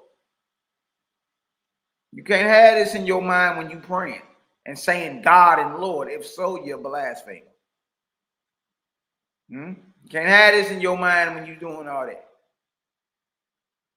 See, so it's important when we come and holler at y'all about these topics that we get some understanding, right? You say God, you say Lord, but you can't be thinking about some type of man sitting on a chair somewhere. And for the sisters too, the goddesses, the Astarte, Ashtoreth, Semiramis, Aset, Isis, same thing. Ancestral worship, same thing. Form and figure of a man. They're spirits of the dead. That's it. So now we know that if that's what you're doing, and whoever says Christ signifying a God in the figure and form of a figure and shape of a man sitting on the throne in heaven, it's a blasphemer against Jehovah, the creator of all persons. And whoever calls on the name of any other man or angel, worshiping such as a God, is an idolater in my sight. See, and that's why the Christians is a dung creek without a paddle too, because they go all out and say, look, Jesus is God Almighty. And by that they mean the creator of all. Like, man, come on, man. Nor do I, look what he said right here. Nor do I judge them less idolatrous than if they worship stone idols or graven images. You're no less idolatrous than anybody who worships a stone idol or Mother Mary. If when you say God or Lord, you got a picture in your mind of some type of man sitting on top of some type of throne, you're no less idolatrous than those out here hugging trees and worshiping trees, worshiping stone idols or graven images. When I say hug, I'm talking about worshiping trees and all that. He said, you're no less idolatrous, man. You see? Danger. That's why he kept saying it's blasphemy. Good night. Look at this here. For I proclaim my heavens open and the way of understanding clear. Jehovah, the creator, is ever present and does by virtue of his presence and not by what? Any law. Notice if you hold an image in your mind about who is called God in the form and figure of a man sitting on the throne, it is what? Idolatry and blasphemy against the ever-present creator. The great spirit is everywhere at the same time and yet unseen, not in the form and figure of a man. Let's get into this chapter 20, judgment. I speed. Let me jump down though, because I got, this is serious. This is serious. Hold on. Nah. I gotta go back just one more. I got to.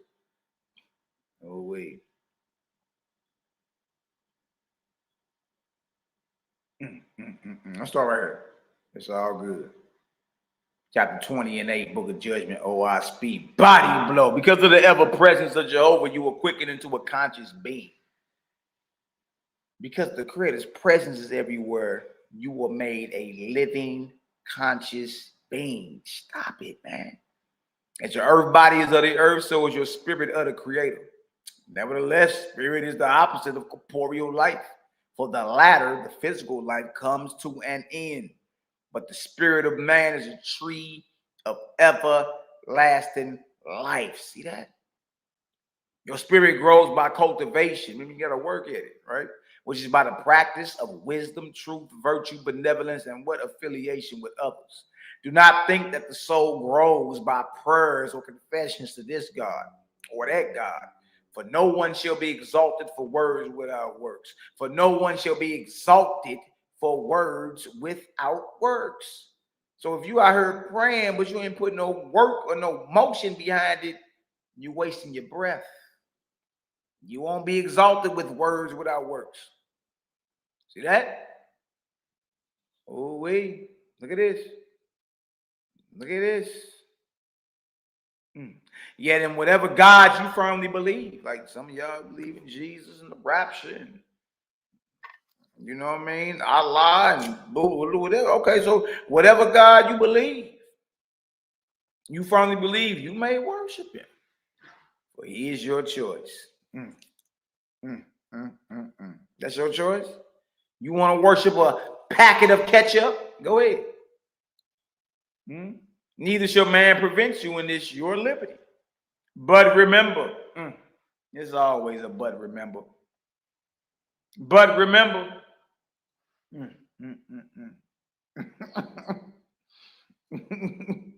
hold on. Look at this. But remember, the same rule holds for all in this day. You shall never see the God you worship. Jesus or Yahshua said, no man have seen God at any time. Never heard his voice. You never seen his shape. That's John 1 and 18, John 5 and 37, 1 John 4 and 12. So you know, that's something you got to deal with. That's something you got to deal with, because now you got to go back to the stories and go into when people saw him. Ooh, wait, ooh, wait, ooh, wait. And look, this right here frightens. This right here frightens the naysayers. You dig? And we go right in the Bible, they don't deal with it and then run. And then when we deal with something that will bring clarity to your clearly confused, misguided soul, you pack up and get up out of here. You really don't. Because ain't nothing there. Like, there is no arguing against the Almighty Jesus Father being all powerful, all knowing, feels all space and place and yet unseen. You can't argue against that. What you gonna say? He can be seen. He don't feel all space and place. He's weak. He's ignorant. Now, what you like? How do you argue against it? You can't argue against him. The same rule holds for all in this day. You should never see the God you worship, unless indeed it is an idol, a deceiving spirit, or an image of wood or stone or some corporeal substance. So we ain't watering credit down for nobody. For behold, I have cast out all gods, lords, and saviors on the earth and in the heavens. Look at this. Verse 15, yet because of such worship, this you shall also prove, that whoever of the ancients was great, or whatever God was well known, that you set your soul on to love. Behold, familiar spirits will come to you to deceive you, professing to be that ancient or that God. See that? It's a dangerous game. Look, all these people just claim they heard from Jesus and spoke to him face to face and set 4 rapture dates.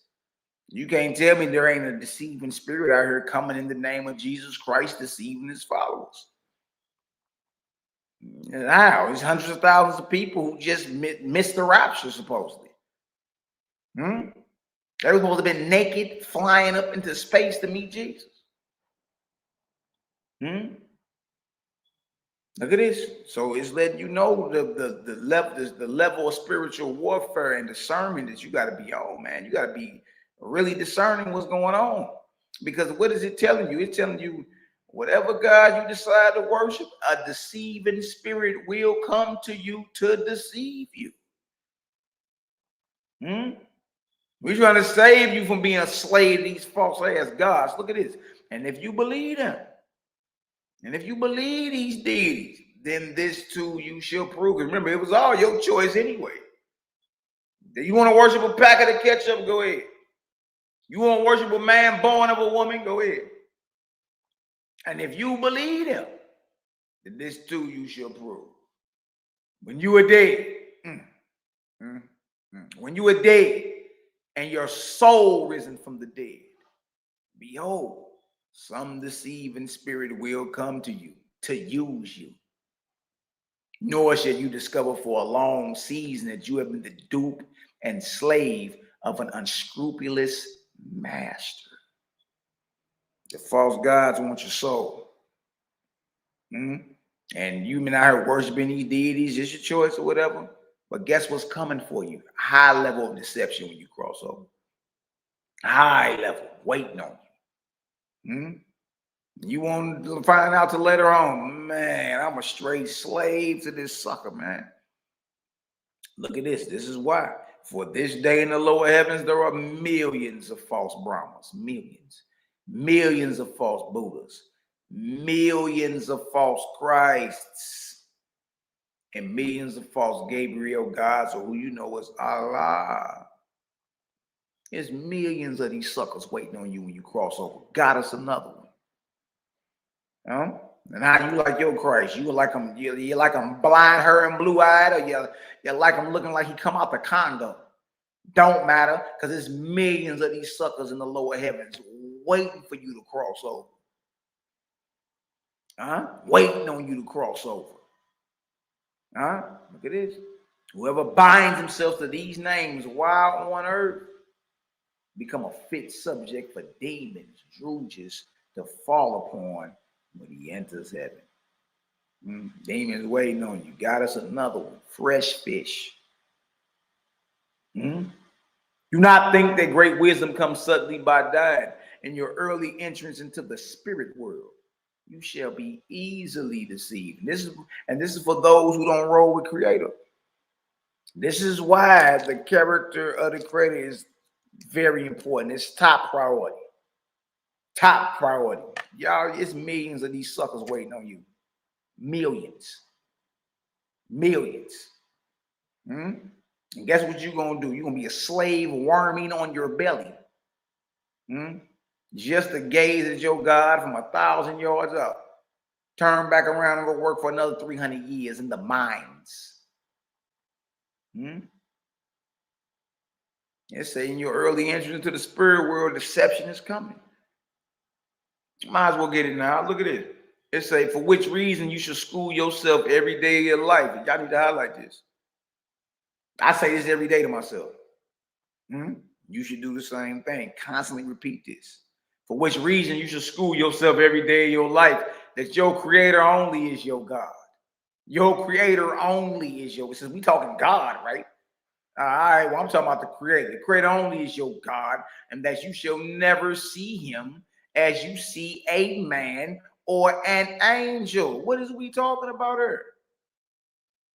Not carved in no stones, not painted on no pictures, or up top in your head because you read something, some type of spiritual text. No. Somebody, he appeared to you face to face. You'll never see the Creator like you see a man. And that you shall never see him as you see a man or an angel. That you can see him every day in the glory of his works. Watch this. Watch this. With this faith in your soul, you shall die and enter heaven fearlessly. Bow-legged in the shoulders. And when a pretended God or Savior comes to you asking you to bow to him, to worship him, to pray to him, asking tribute, you should know in truth that he is what? False. If you understand, man, high-level deception is waiting on you when you cross over.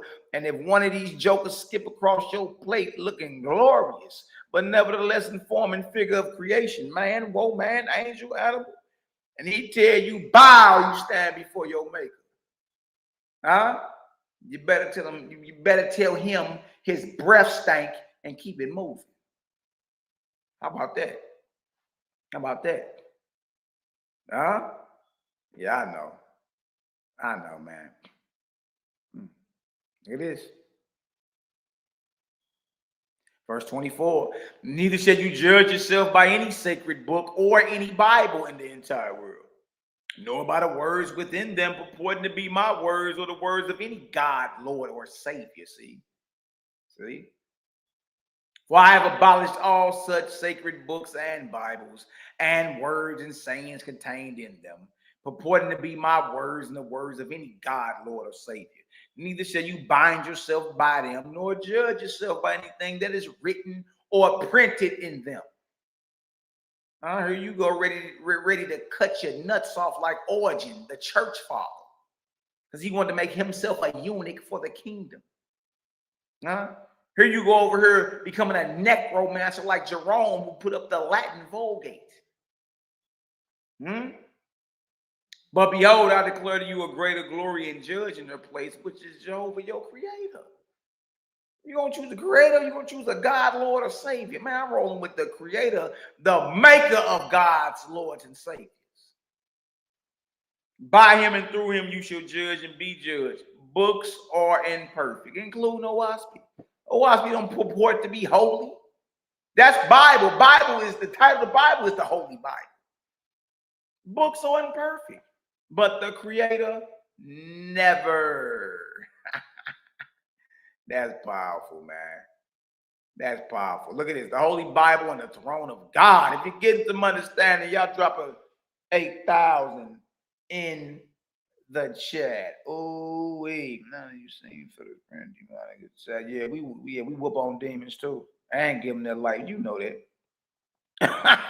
You already know that, Summer. You know what I mean? It ain't hard to understand. You just got to get out your own way. You know what I mean?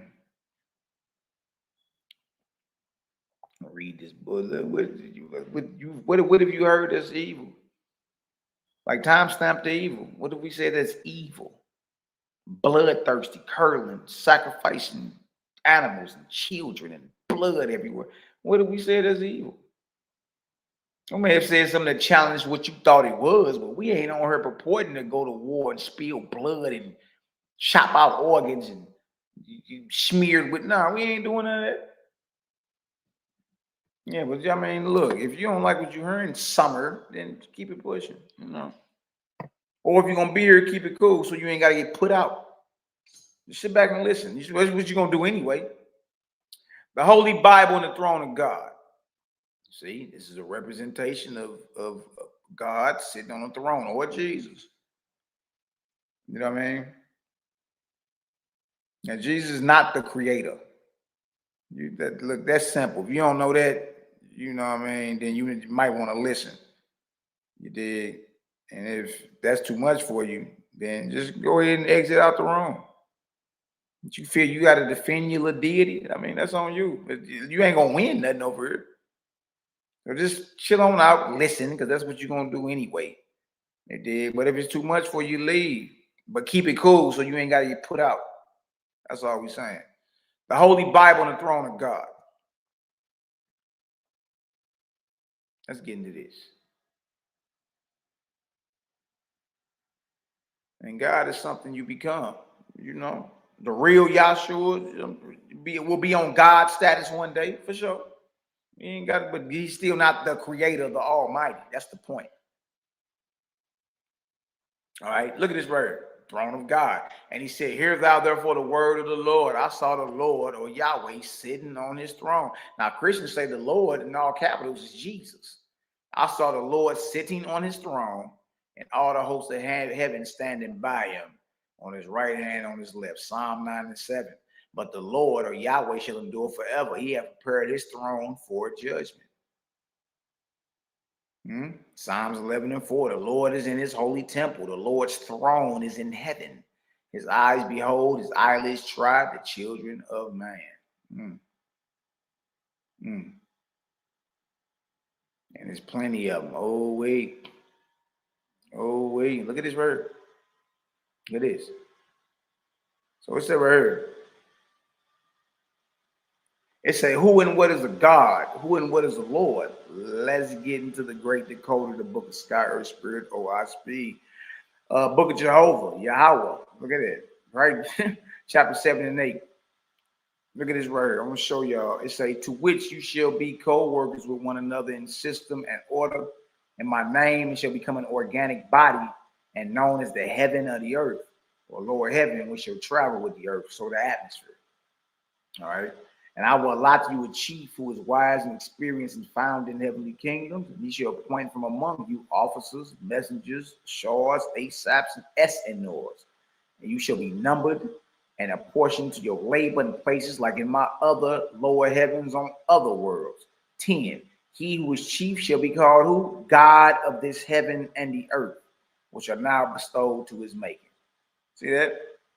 God is the chief over the heavenly kingdom that's right this in the atmosphere.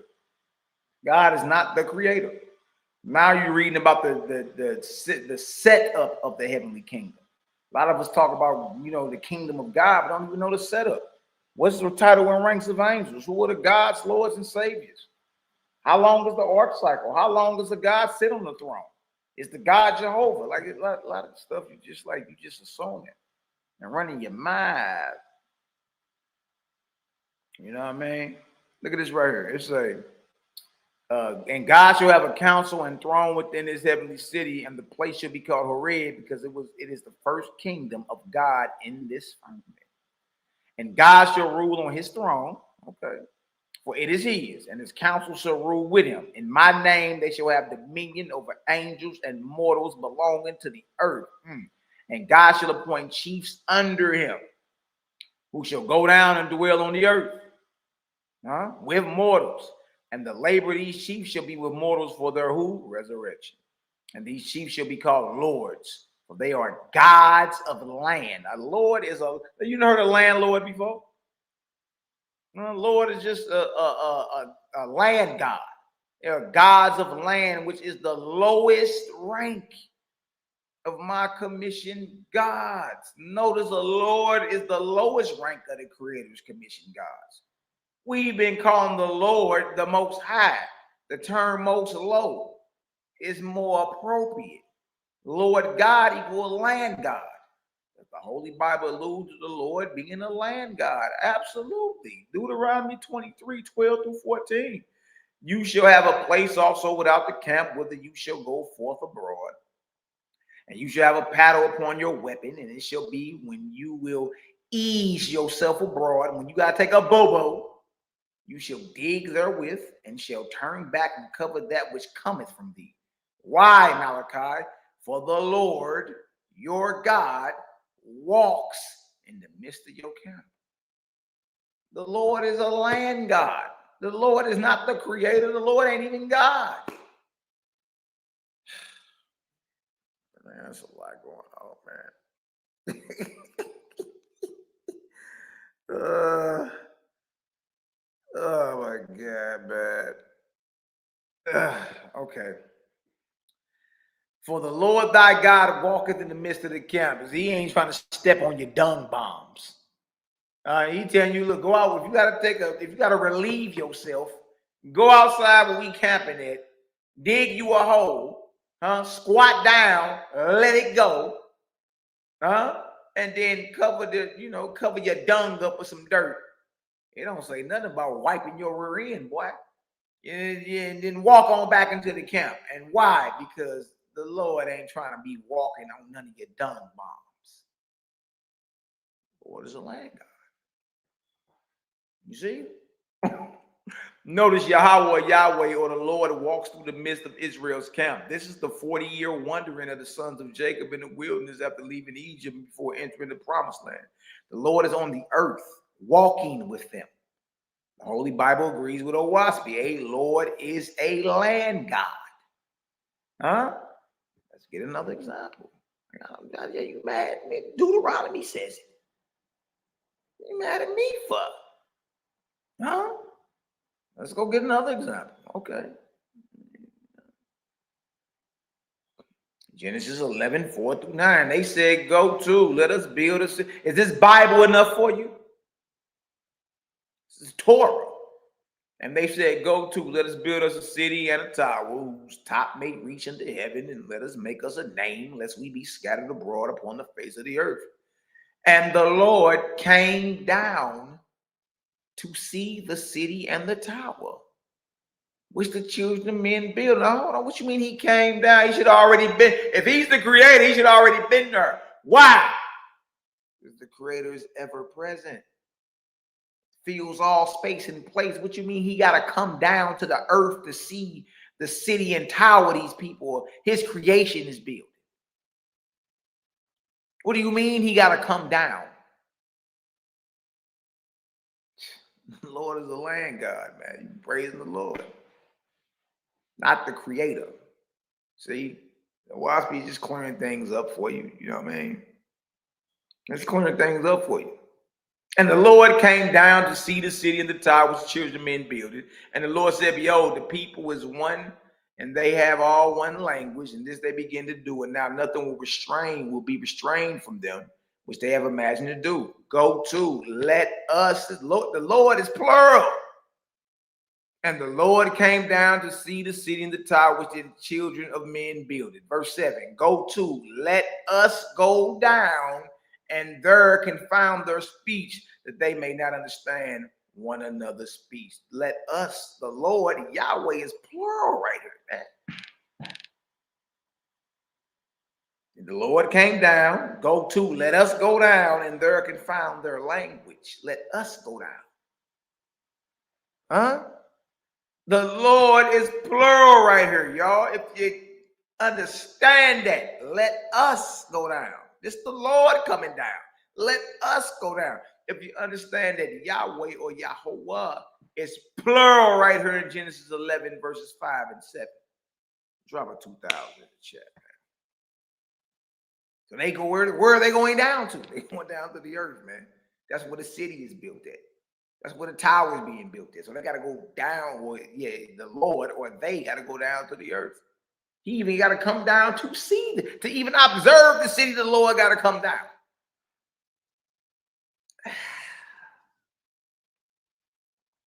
So the Lord scattered them abroad from thence upon the face of all the earth, and they left off to build the city.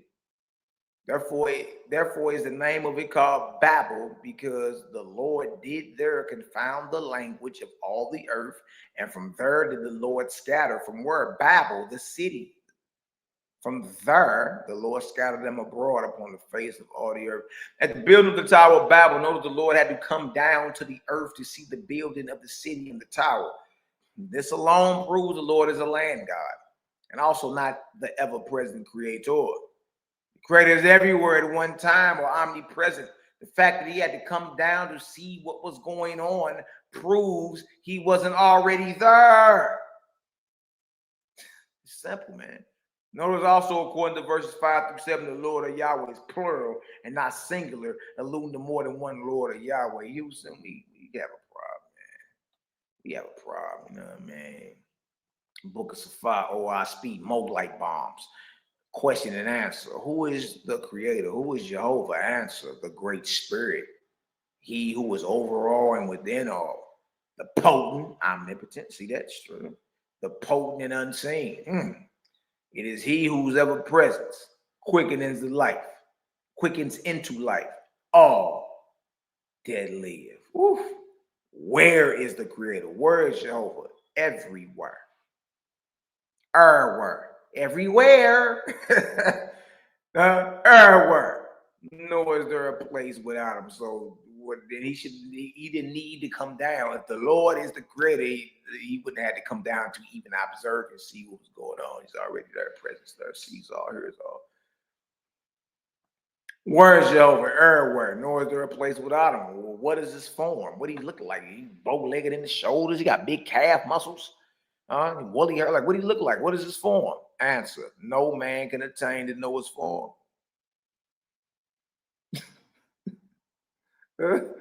Hold on. What is this? What is his extent? How far is his reach? No man can attain to know his extent. Is he a person? And as much as all the living are persons, so is he the all person of all things.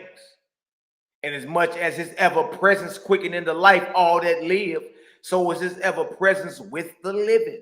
Listen, seeing, hearing, and feeling every word and act of all men, women, and children on earth and in heaven. Ball game. Leave me alone. Leave me alone.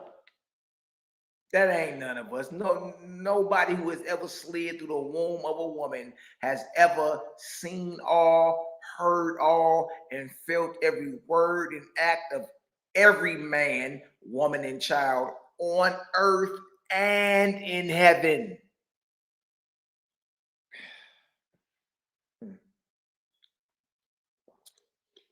Look, man, you might as well get on down with Creator Gang. You can't beat them, join them, man. You know what I mean? You might as well get on down with the gang, man. Like, ain't nobody bringing this out. Like, this is high level. Like, you dig? And one thing we not doing is watering the Creator down for nobody. Where did his name come from? Because it sounds like over there in the Bible. Where did his name come from? Look at this. As the wind whispers air in the leaves and utters oh, and the ocean surges and the thunder above, and wow, ye in the winter shrill whistle, so came the name E, which has become Je-ho-vi, or El-lo-e, or El-lo-him, or We-no-him. E-o-e is the vowels, man. E-o-e. That's where the Creator's name came from. The vowels is really the sound that the wind makes. The sound that the wind makes at different seasons of the year. How was he discovered? The angels of heaven taught man of him. Who are the angels of heaven? People who once lived on earth or other corporeal worlds. What they look like? What is their form? Just like mortals. Look just like you. But being perfect in their order. Look at this right here. I'm going to show y'all something too. What is an idol? Anything having form and figure that is worshipped. Hold on. No.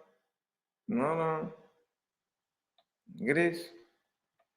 This is important right here. Well, who is God? Answer, a spirit with a heavenly throne, believed by people in darkness to be the creator of all things. Somebody was just in the chat saying, y'all saying Jesus ain't God. And the whole deal is you worship Jesus, and Jesus is a man. He came through the womb of a woman, purportedly sits on a throne. So who is God? A spirit with a heavenly throne, whether true or false, but believed by people in darkness to be the creator of all things. So the fact that you over saying Jesus is God proves that you are in darkness, because you're saying Jesus is God as if Jesus is the Almighty, and Jesus gets worshipped as if he's the creator of all things. Can't be the creator of all things. He didn't create himself, did he? Hold on. It's the word. Who is God? Answer, a spirit with a heavenly throne, believed by people in darkness to be the creator of all things. Familiar spirits often call themselves God. Taught mortals will call them that also. Who are saviors? Familiar spirits who have kingdoms in the atmosphere, which by the ancients was called the lower heavens. Saviors are tyrants. Saviors are tyrants who make slaves of other spirits who believe in them. Their slaves are sent back to mortals as guardian angels or familiars in order to make captive slaves of mortals after death. You're going to be a slave. Those who are quoted and devoted to the deity will be slaves. And the purpose of them making you a slave after death is to build up or augment the Savior's kingdoms in atmosphere. Excellent question. Well, how can a man escape the toils of false lords, gods, saviors, and familiars? Y'all, I like this. This is how. He shall covenant with the Creator every day of his life and serve him by doing good works to others with all his wisdom and strength. Nor shall he call in prayer on the name of a Savior or God or any other spirit, but on the great Spirit only. You only pray to the Creator. That's what Jesus said in Matthew 6. They asked him how to pray. He said, Our Father who art in heaven. When he got tempted by the devil in Matthew 4 and Luke chapter 4, he said, No, fear created, only him shall you serve. See? Nor shall he call in prayer on the name of a savior or God or any other spirit, but on the great spirit only. If he does this and eschews contention, avoids contention, fighting, arguing, all that, complaining, war, avoid leadership, avoid earthly gain and earthly aggrandizement, then Etherian angels, the high-raised brothers and sisters, will come and guard him in the name of the Creator, who are Etherian, spirits who have risen above the bondage of the earth and its atmosphere, spirits who can come only to mortals who have attained beyond earthly desires. Good night, boy. See, man, this deal gets serious. This deal gets serious. Let me read this escrow. This escrow pretty good too. Ooh-wee. I'm gonna read this right here and then you know, and we can come back and then do this one because I got more. I got more. I can do a part 3. We're gonna get into Abraham sacrificing and all that, man. I got all types of stuff on this deal, man. I got right there going to the burnt offerings, the sin offerings, the chopped off goat heads in Leviticus. You know what I mean? I got all types of stuff on this doc. This doc is loaded. Yeah, right here. Let me see. That's all about Abraham right there. Then we go into the lion pen of the scribes. See that? Get into it. I'm saying there's plenty of Bible in this whole presentation. Plenty. You know what I mean? And when we doing a compare and contrast between Bible and, you know what I mean, Owaspi, man, and hey, look, come on with it. Look what the lion pen of the scribes say.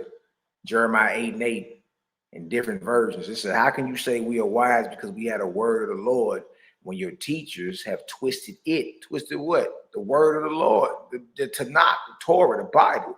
When your teachers have twisted it by what? Writing lies. I ain't write this stuff.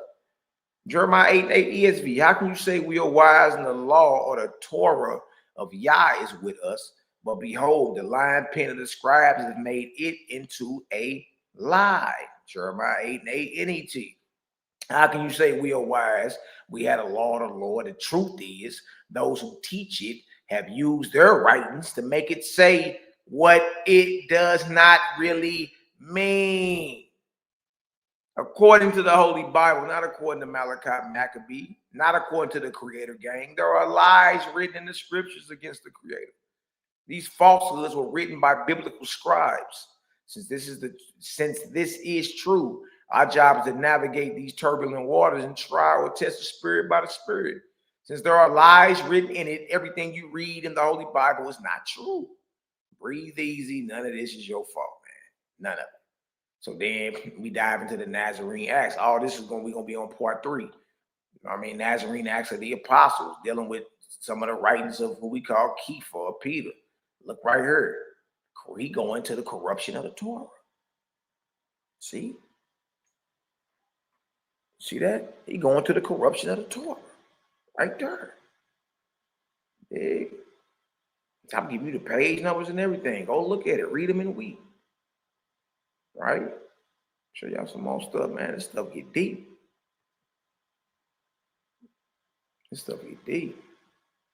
And he going into his different battle strategies, but the whole time he letting it be known the Torah is compromised and that Yahshua taught them how to properly navigate through the Torah because everything written ain't right. Look at this. Right notions of God essential to holiness, meaning you got to think about the Creator a certain way. Let's read some of that. This is Kepha Peter, Nazarene doctrine. It say, what I'm going to tell you will be sufficient by way of example. But I do not think, my dear Clement, that anyone who possesses ever so little love to God and unaccustomed to learning will be able to take in or even to hear the things that are spoken against him. Like so we say, if you really down with who everybody call God or Creator, then if you really down with him, you ain't even gonna be able to sit around listening to people, you know what I mean, water him down or speak against him. You know what I mean? Look at this right here. It says right here. It says, so little love to Elohim and unaccustomed to learning will be able to take in or even to hear the things that are spoken against him. For how is it that he can have an overarching soul and yet be set apart? supposing that there are many gods and not only one. But even if there be but one, who will cherish zeal to be set apart? Right? Like, what do you mean set apart? I mean, if it's only him, if he's the only deity or God or, spirit, then who is he set apart from? That's what he's saying. He was like, we got to rethink like what they've written down about who you calling God. But even if there be but one, who will cherish zeal to be set apart?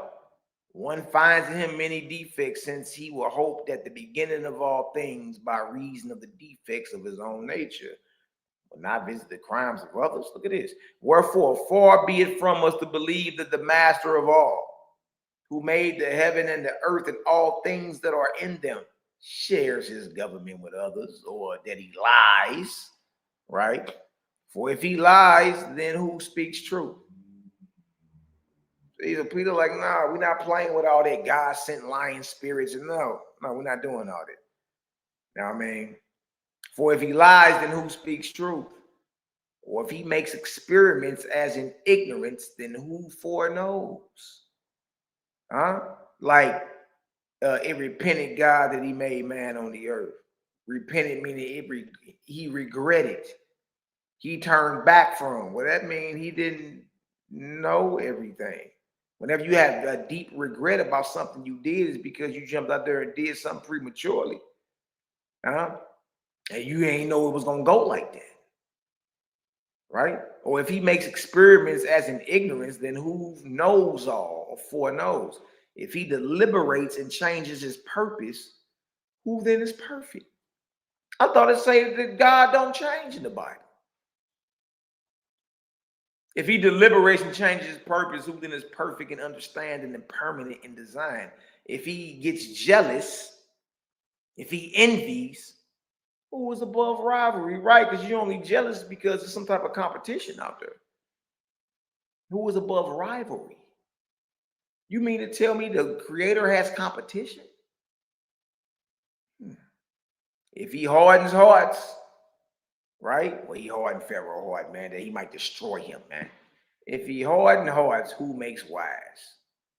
If he makes blind and deaf, who is given sight and hearing?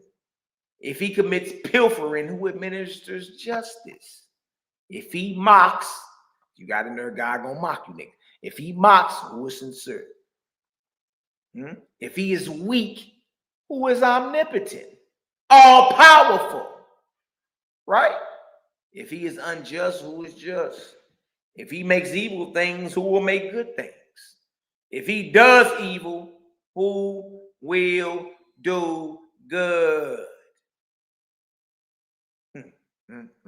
But if he desires the fruitful hill, Jerusalem is the fruitful hill. If he desires Jerusalem, whose then are all things? Creator made all of this. If he is false, who then is true? If he lives in a tent or a temple, who is without bounds? You see, Peter and them didn't look at the creator how the scribes wrote them down. They like, nah, man. Nah. We're not falling for none of that. If he is fond of fattened sacrifices, burnt offerings, and drink offerings, who then is without need? Remember, you say as a sweet smelling savor, it just smells so good. But that means, he really wanted to smell that, right? That means you got a need that you got to provide to your creator, man. The creator is without need. There ain't nothing you can give the Almighty who owns all. Who then is without need and who is holy and pure and perfect? If he is pleased with lamps and wicks, who then placed the luminaries in the sky? If you think the creator is happy because you done lit your menorah up, he's like, man, look, nigga, I got countless luminaries and worlds in the sky. If he dwells in shadow and darkness and storm and smoke, who is the light that lightens the universe? See, so it ain't just creator gang 2,000 years after just letting y'all know, look, y'all got to rethink this thing when you're talking about the Almighty. The Nazarenes and the Essenes been putting it down and making a difference between the Creator, the all-powerful, the ever-present, the all-knowledge, the unseen Creator, you know what I mean, versus the deities that everybody was held captive to because of the lying pen of the scribes. Huh? If he comes with trumpets, shoutings, arrows, darts, who is the sought after tranquility of all? If he loves war, who then wishes peace? Now y'all calling God a man of war, and you all over the place, man. Y'all just putting a jacket on Creator, and we over here like, you gotta clean that up before you come in here. If he makes evil things, who makes good things? If he is without affection, who is a lover of men? If he is not faithful to his promises, who will be trusted? If he loves the evil, adulterers, and murderers, who will be a just judge? If he changes his mind, who is steadfast? If he chooses evil men, who then takes part of the good? Dang. Dang. Dang. Last thing we're going to close out. Wherefore, Clement, this is what Peter's saying. Beware of thinking otherwise of God than that he is the only God, master and father, good and righteous, the who? The creator. So let's not make no, let's not make no mistake about who they talking about. They saying God, but they mean creator. They're saying right there in the text, the creator.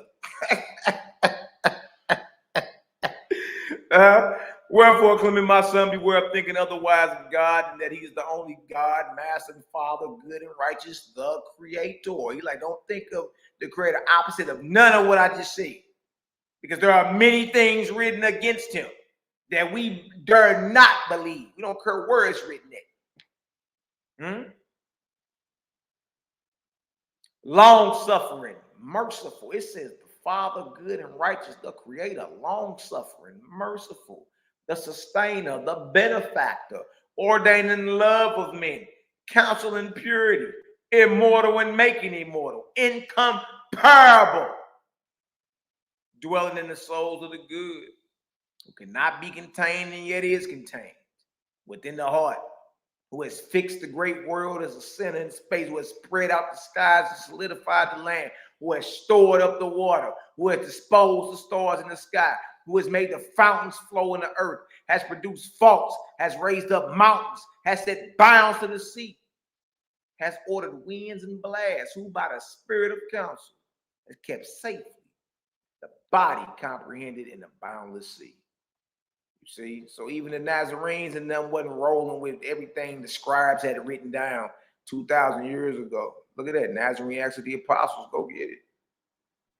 Homilies 2, chapter, what is that, 38? He go into the corruption of the Torah. And he tell you later on, if you keep reading, Yahshua taught us how to properly, navigate through this deal, man. So we can get into a part 3, but man, look, we got all types of, man, look, we out here. Look at this. Out here. Look at this. Look at this. According to the Holy Bible and the Nazarene Acts of the Apostles, the scriptures have many falsehoods attached to it. But the scribes and teachers of the Torah have not only written lies, but have destroyed the minds of the masses through their interpretations of these lies.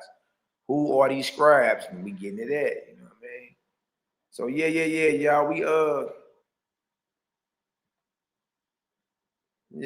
We gonna go ahead and close on out. I want to hit y'all with one more thing, though.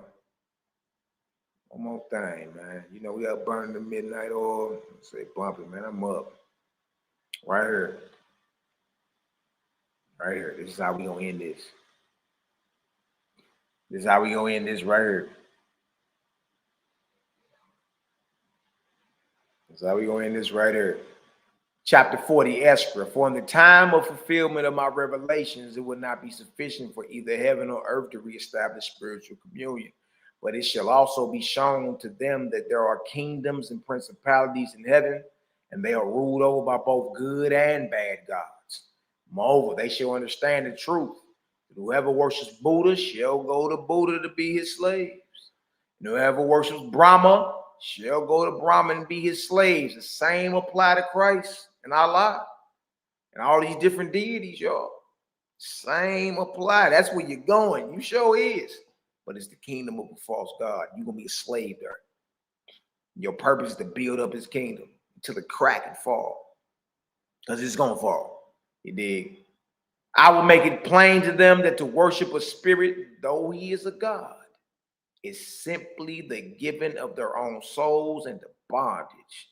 For they shall in that day understand that the great spirit, the ever-present, is not an idol in the figure of a man sitting on a throne. If you worship a God, you're giving your own soul over into slavery, bondage.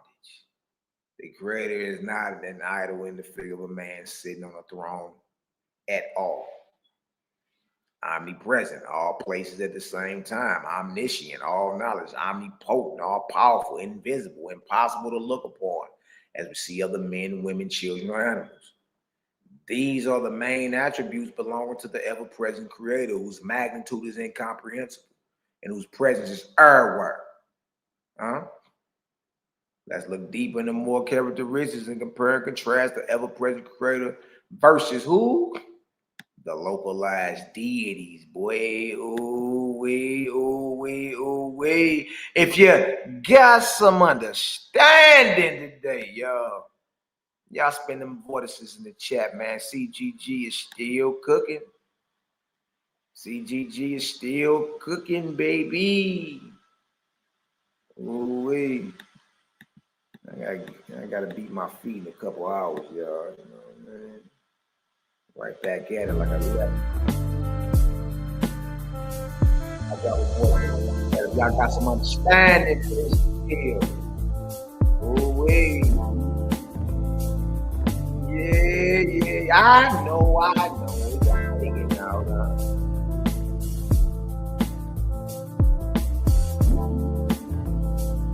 I rock with you, brother, man.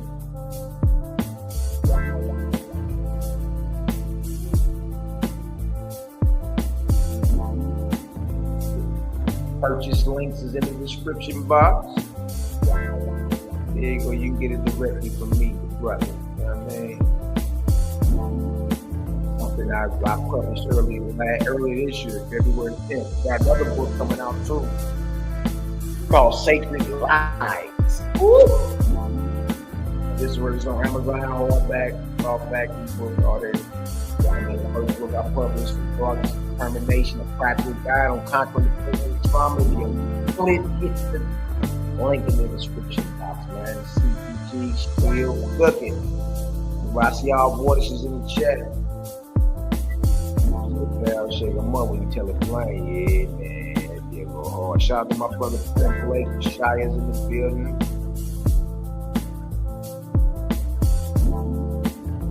Like Micah is in the building. Love and light, y'all. Love and light. Yeah, I got to get up out of it too. Nothing but love and light, man. Hey, man, stay on the neck of these deities. Y'all know what time it is with us, man. Right, CGG. What my brother Westside Connect say? Cal say it too. Create a gang, don't bang, baby. Yeah. But until the next time, family, y'all be good, be safe. You dig? Hey, but stay on the hunt, though. Stay on the hunt. You know what I mean? We ain't got no time to be sitting up studying cloud patterns. Stay in motion. Stay in motion. Get into the next time, family. Love, light, and all that good stuff in between. Right? Y'all know how we got to get up out of here, though, right? Y'all know how we got to get up out of here. Y'all already know. Let's get it. Oh. Jehovah is as near this day as in the time of the ancients. Put yourself in order, becoming one with him. And no book is so easily read as his created universe. Inspiration comes less by books than by what Jehovah wrote. His worlds read him and his works Frame your speech and your thoughts for him. He will answer you in your own behavior and in the happiness of your soul. Great wisdom cannot be attained in a day, nor purity and strength to overcome temptation, till the growth is from the foundation. The fool will say, the sacred books are no more than man of his own knowledge could write. Yet he has not wisely imitated the power of the words of your God. Let him do this well, and behold, he will also declare my words are from me. Yes, he will recognize them wherever found. It is the will and wish of your God that all men become constitutionally capable of receiving and comprehending the highest life, and that they shall no longer depend upon any priest, church, oracle, holy book, or upon consulting the spirits, and that their behavior may make the earth a place of peace, with long life to all people, for the glory of Jehovah. To his Etherian gods and goddesses, Jehovah said, as you have founded arcs of light in my Etherian heavens, to determine the travel of my corporeal worlds, so shall my God of the earth inspire mortals to build lighthouses for man's ships that travel on the oceans, and those who travel in the ships. And those on the land shall know when a ship nears the port, even as you see my traveling earth approaching the place of Cosmin. For this shall be an illustration to mortals, that I have appointed cycles of times and dawns of times, with gods and goddesses to superintend my creations in tenderness and love, lest by chance man becomes despondent, saying, alas, Jehovah did not provide in wisdom commensurate with the magnificence of his creations. Behold, the time draws near when the nations of the earth shall course around the whole earth in ships, crossing the seas and oceans to all the places I created.